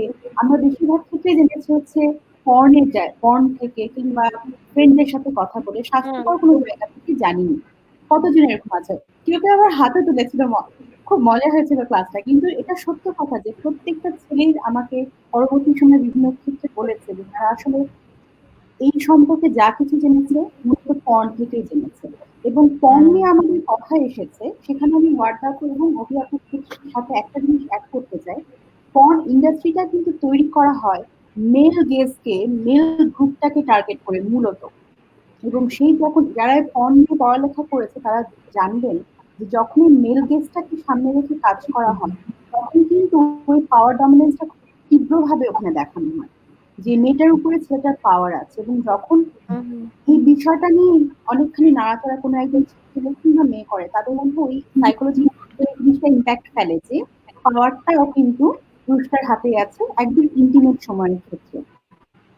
থ্যাংক ইউ, আমাদের খুবই চমৎকার ডিসকাশন চলছে। আই উইশ আমরা এই ডিসকাশন হচ্ছে আর অনেকক্ষণ চালাই নিতে পারতাম, কিন্তু এক সময় সকল সুযোগ আসলে শেষ থাকে, সেই জায়গা থেকে আজকে আমাদের কনভারসেশন ইতি টানতে হবে। আমি যদি এক্স্যাক্টলি আমি হচ্ছে আমাদের কনভারসেশন থেকে যে কথাগুলো আসছে সেটা একটু সারাংশ তুলে ধরবো। তার আগে অভিজ্ঞতা থেকে জেনে নিচ্ছি যে আমাদের আরো কোনো লাস্ট কমেন্ট আছে কিনা। আমাদের আরো বেশ কিছু কমেন্ট এবং কোয়েশ্চেন জমা পড়ে গেছে। Here is on the screen একজন সারা এল মারিদি, উনি হয়তো আমাদেরকে একটা অবজারভেশন এবং কোয়েশ্চেন দুটোই করেছেন। আমি একটু আপনাদের জন্য কাইন্ডলি পড়ে দিচ্ছি। I have an observation. Self-defense classes for women are in vogue right now. So many people want women to learn to defend themselves, ready to use jujitsu on attackers at all the time. While I agree that women should learn to defend themselves, I defy the notion that all women must now turn into Jackie Chan to avoid getting raped. This puts the responsibility of stopping rape on women. If a normal women have to defend themselves using kung fu karate, why is there a law enforcement and justice system in place? আচ্ছা, দারুণ, খুবই দারুণ। এই প্রশ্নটার উত্তর আমি একটু রুহুন ম্যামের কাছে যদি যাই, ম্যাম আপনার কাছে কি মনে হয়? ধন্যবাদ অভি। আসলে এটা তো প্রশ্ন না, সারা খুবই চমৎকার একটা অবজারভেশন দিয়েছে এবং এই অবজারভেশনের সাথে আমি শতভাগ একমত পোষণ করছি যে কথা সত্য। এখন আমাদেরকে যেভাবে আমরা সমাজে দেখছি যে আমাদের উপর রেসপন্সিবিলিটি দিয়ে দেওয়া হচ্ছে যে তুমি রেপ করছো, কাজে এখন তোমার দায়িত্ব যে তোমাকে এটা থামাতে হবে এবং সেটা করার জন্য এটা করতে হবে। আমি এটা মানছি যে এটার দায়িত্ব শুধু পুরুষ কিংবা মহিলা যে কোনো একজনের এক পক্ষে না, এটা সবার মিলে একসাথে আসতে হবে। এবং আমি যদি নিজের প্রতিরক্ষার জন্য, নিজের সুরক্ষার জন্য আমি কুংফু শিখি বা আত্মরক্ষা সেলফ ডিফেন্স শিখি, এটাতে কোনো সমস্যা নাই। কিন্তু যখন শুধুমাত্র আমরা ওই অ্যাঙ্গেল থেকে কথা বলবো তখনই কিন্তু রাষ্ট্র ব্যবস্থা, সরকার ব্যবস্থা, police system, law and order enforcement system, legal system এবং আমাদের ব্যক্তিগত জায়গা থেকে পরিবার, পারিবারিক সম্পর্ক, আলোচনা, শিক্ষা ব্যবস্থা, সেই ক্ষেত্রে কি কি রেসপন্সিবিলিটিস আছে সেখান থেকে আমাদের ডিসকাশনটা চলে যাচ্ছে। এবং অভি আপা, আঞ্জুমান পারভিন আপা প্রথমে খুবই চমৎকার একটা কথা বলেছিলেন যে আমাদের নিজেদের রেসপন্সিবিলিটি নিতে হবে, পরিবারের যে রোল আছে সেটা অ্যাড্রেস করতে হবে। কাজেই সেলফ ডিফেন্স একমাত্র সমাধান না, এটা একটি অংশ মাত্র। এটা লাইফ স্কিল, এটা একটা লাইফ স্কিল হিসেবে আমরা দেখতে পারি। হ্যাঁ, thank you Sara for exactly ma'am. হ্যাঁ, thank you for comments and question. এবং আমরা অত্যন্ত দুঃখের সাথে জানাচ্ছি যাদের প্রশ্ন বা কমেন্ট আমরা আসলে খুব একটা নিতে পারলাম না, কেননা আমাদের আসলে আমরা সময় চেয়ে নিয়েছিলাম আমাদের স্পিকারদের কাছ থেকে 1 ঘন্টা 15 মিনিট, তাও তারা প্রায় 15 মিনিট আমাদেরকে সময় এক্সট্রা দিয়েছেন, তবুও কিছুটা রয়ে গেছে। তার মানে বোঝা যাচ্ছে যে এই ডিসকাশনটা আসলে কত ধরনের মানুষ চাইছিলেন বা যে কথাগুলো উঠে আসছেন সেটার সাথে কত বেশি মানুষ রেজোনেট করতে পারেন পার্সোনালি এবং কালচারালি, দুই জায়গা থেকেই। আমরা যেহেতু সময় শেষ, সেই কারণে আমরা আসলে খুব একটা এগোতে পারছি না আজকে সেশনটা নিয়ে। আমাদের নিজেদেরও অনেকগুলো প্রশ্ন ছিল, হয়তো রুহুন ম্যাম জানবেন যে আমরা নিজেরাও একটা এজেন্ডা সেটিং করেছিলাম, সেখানকার অনেকগুলো বিষয়ও আমরা আসলে খুব একটা সময় সাপেক্ষতার কারণে তুলে নিয়ে আসতে পারিনি। আমরা পাওয়ার প্র্যাকটিস নিয়ে আরো অনেক বড় বড় ডিসকোর্সকে তুলে নিয়ে আসতে চেয়েছিলাম। আমরা চেয়েছিলাম যে একটা সেক্সুয়াল রিপ্রেশন নিয়ে কথা বলবো, যেহেতু ওয়ার্দা আপু এবং আমাদের আঞ্জুমান আপু দুজনই এক্সপার্ট রয়েছেন কালচারাল এবং ইসিডি অর্থাৎ আর্লি চাইল্ডহুড ডেভেলপমেন্ট, এই জায়গা থেকে হয়তোবা সেক্সুয়াল রিপ্রেশনটা কিভাবে তৈরি হয় বাচ্চাদের মধ্যে কনস্ট্যান্টলি, সেটা নিয়েও আমরা কথা বলার সুযোগ পাইনি সময়ের কারণে। তবে আমরা কথা দিচ্ছি আমরা আবারও আপুদেরকে নিয়ে আসবো এবং এই সব বিষয়গুলো নিয়ে আমরা অবশ্যই কথা বলার চেষ্টা করব।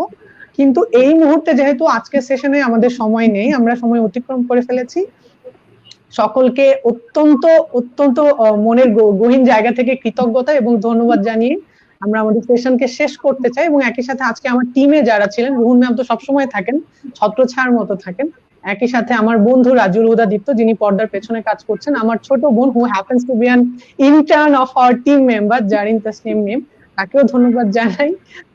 এবং একই সাথে আমি নিজের ক্ষমাসুন্দর দৃষ্টিতে সবকিছু দেখার জন্য অনুরোধ করতে চাই যারা আমাদের সাথে ছিলেন এবং একই সাথে আমাদের স্পিকার যারা রয়েছেন। Over to you Rohan ma'am, please wrap up this session. Thank you Abhi. আমরা আজকে আলোচনায় কি কি কথা আছে সেটা সংক্ষেপে একটু বলার চেষ্টা করবো। তার আগে আমি আমাদের পুরো টিমের পক্ষ থেকে আঞ্জুমান পারভিন আপা এবং ওয়ার্ডা আপাকে আমাদের অন্তঃস্থল থেকে ধন্যবাদ জানাই। উই রিয়েলি উইশ যে আমাদের কনভারসেশন আজকে এখানে শেষ না হচ্ছে, কিন্তু আজকে কোন সুযোগ হচ্ছে না, কাজেই আমরা চাইবো যে আমরা আবদার করবো আপনাদের কাছে যে আপনারা যেন আমাদের সাথে আরেকদিন সময় দেন, আজকে যে বিষয়গুলো আমরা কথা বলতে পারি সেই কথাগুলো আমরা সেদিন আলোচনা করব। Thank you so much for giving your valuable time. আজকে আসলে আমরা যে বিষয়ে কথা বললাম, প্রথম যে বিষয়টা আমাদের বোঝা খুবই দরকার, rape is a conduct disorder. একজন রেপিস্ট জন্ম নেন না, রেপিস্ট হচ্ছে তৈরি হন। একজন ভায়োলেন্ট মানুষ সমাজ থেকে, পরিবার থেকে, বিভিন্ন জায়গা থেকে, বিভিন্ন কিছুর মাধ্যমে বেড়ে ওঠেন as a violent person, as a rapist. পরিবারের আসলে আমরা এটা কখনোই বলতে পারবো না যে পরিবার রেপ হবার পিছনে একটা সবচেয়ে বড় নিয়ামক বা কারণ হিসেবে কাজ করছে, কিন্তু একই সাথে এটা আমাদেরকে মেনে নিতে হবে এবং স্বীকার করতে হবে যে পরিবারের একটি ভূমিকা আছে। এই পরিবারের ভূমিকাগুলো কিভাবে তৈরি হয়, সেটা তৈরি হয় আমরা যা যা কাজ করছি, আমাদের দৈনন্দিন জীবনে যেই ধরনের বিহেভিয়ার আমরা আমাদের পারিবারিক আবহমণ্ডলে করছি, আমরা নিজেরা আমাদের পরিবারের অন্যান্য সদস্যদের সাথে করছি, সেটার মাধ্যমে আমাদের ছোটবেলা থেকে আমাদের মনোজাগতিক জায়গাতে এই বিষয়গুলো তৈরি হয়ে যায় যে হ্যাঁ, there is a power imbalance, there is a power difference between men and women, এবং সেই জায়গা থেকে আমরা উইমেনদের ক্ষেত্রে এবং কিছু কিছু ক্ষেত্রে মেনদের ক্ষেত্রেও ডিসক্রিমিনেশন করতে পারি, এটাতে কোনো ধরনের কোনো সমস্যা নেই। এই ডিসক্রিমিনেশনের বীজটা আসলে আমাদের পরিবার থেকেই তৈরি হচ্ছে। এটা সমাধান তাহলে কি? সমাধান অবশ্যই পরিবার থেকে শুরু হতে হবে, কিন্তু শুধুমাত্র পরিবারকেই যদি আমরা ধরে নিই তাহলে হবে না। তবে পরিবার থেকে যখন আমরা শুরু করব, সেটার সাথে আমাদের চিন্তা করতে হবে এই যে আমাদের বাবা মারা, আমাদের বর্তমান জেনারেশন এবং আমাদের পরবর্তী জেনারেশনে কিভাবে আমরা পজিটিভ প্যারেন্টিং শিখতে পারি, কিভাবে আমরা শুধুমাত্র জেন্ডার ডিসক্রিমিনেশন নয় বরং হিউম্যান রাইটস নিয়ে কথা বলতে পারি, বরং এমপ্যাথি নিয়ে কথা বলতে পারি, ক্যারেক্টার বিল্ড আপ করা নিয়ে কথা বলতে পারি। এই জিনিসগুলো শেখার বিষয় আছে এবং এই জিনিসগুলো শেখার জন্য পরিবার, বন্ধু মহল, শিক্ষা ব্যবস্থা, আমাদের আশেপাশে পাড়া প্রতিবেশী সবাই গুরুত্বপূর্ণ ভূমিকা পালন করেন।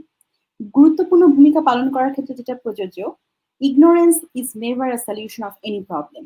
সেই জায়গা থেকে this is the high time we needed to break our silence on this issue. That is the reason we have started this conversation. আমাদের এই কনভারসেশন থামানো যাবে না। কনভারসেশনের মাধ্যমে কখনোই কোনো সমস্যার হয়তো বা সমাধান হবে না, কিন্তু conversation is a part of solving a rampant problem. কাজেই এই কনভারসেশনটা আমরা আমাদের দৈনন্দিন জীবনে প্রত্যেকটা দিন কিভাবে রেপ কালচারে কন্ট্রিবিউট করছি সেই বিষয় বোঝার জন্য জরুরি। একই সাথে আমরা আপনাদের সবাইকে অনুরোধ করব যে যার জায়গা থেকে, আমরা প্রত্যেকের জায়গা থেকে রেপ কালচার বিষয়টা কি, কিভাবে আমি, আপনি, আপনারা সেখানে কন্ট্রিবিউট করছি সেই জিনিসটা জানার চেষ্টা করি, এই কনভারসেশনটা জানার চেষ্টা করি, কনভারসেশনটা শুরু করি, এবং কনভারসেশনটা যদি চলতে থাকে, এটাকে যদি থামিয়ে না দিই, অন্যান্য আরো প্রাকৃতিক বিষয়ের মতো যে আমরা মানুষের শরীর নিয়ে কথা বলি না, আমরা আমাদের আরো যে জিনিসগুলো সমাজে ট্যাবু হিসেবে দেখা হয়, সেই একইভাবে রেপের বিষয়টাকে, রেপ কনভারসেশনটাকেও ট্যাবু হিসেবে দেখা হয়। এই ট্যাবু হিসেবে কনভারসেশনটা থামিয়ে যদি না দিই, এটা যদি চালিয়ে যেতে পারি, এক না এক সময় আমরা আশা করতেই পারি হয়তোবা সেই দিনটি দূরে নয় যেদিন আমাদেরকে রেপ কালচার নিয়ে আর কোনো ধারাবাহিক আলোচনা করতে হবে না। আশা করি আমাদের আজকের পর্ব ভালো লেগেছে। আপনারা সবাই আমাদের সাথে থাকবেন, আমরা সামনে আবার আপনাদের কাছে আসব। ততদিন পর্যন্ত সবাই সুস্থ থাকবেন, ভালো থাকবেন। সকলকে শারদীয় দুর্গাপূজার শুভেচ্ছা, ধন্যবাদ, শুভরাত্রি। এবং সুস্থ থাকবেন, শুভরাত্রি।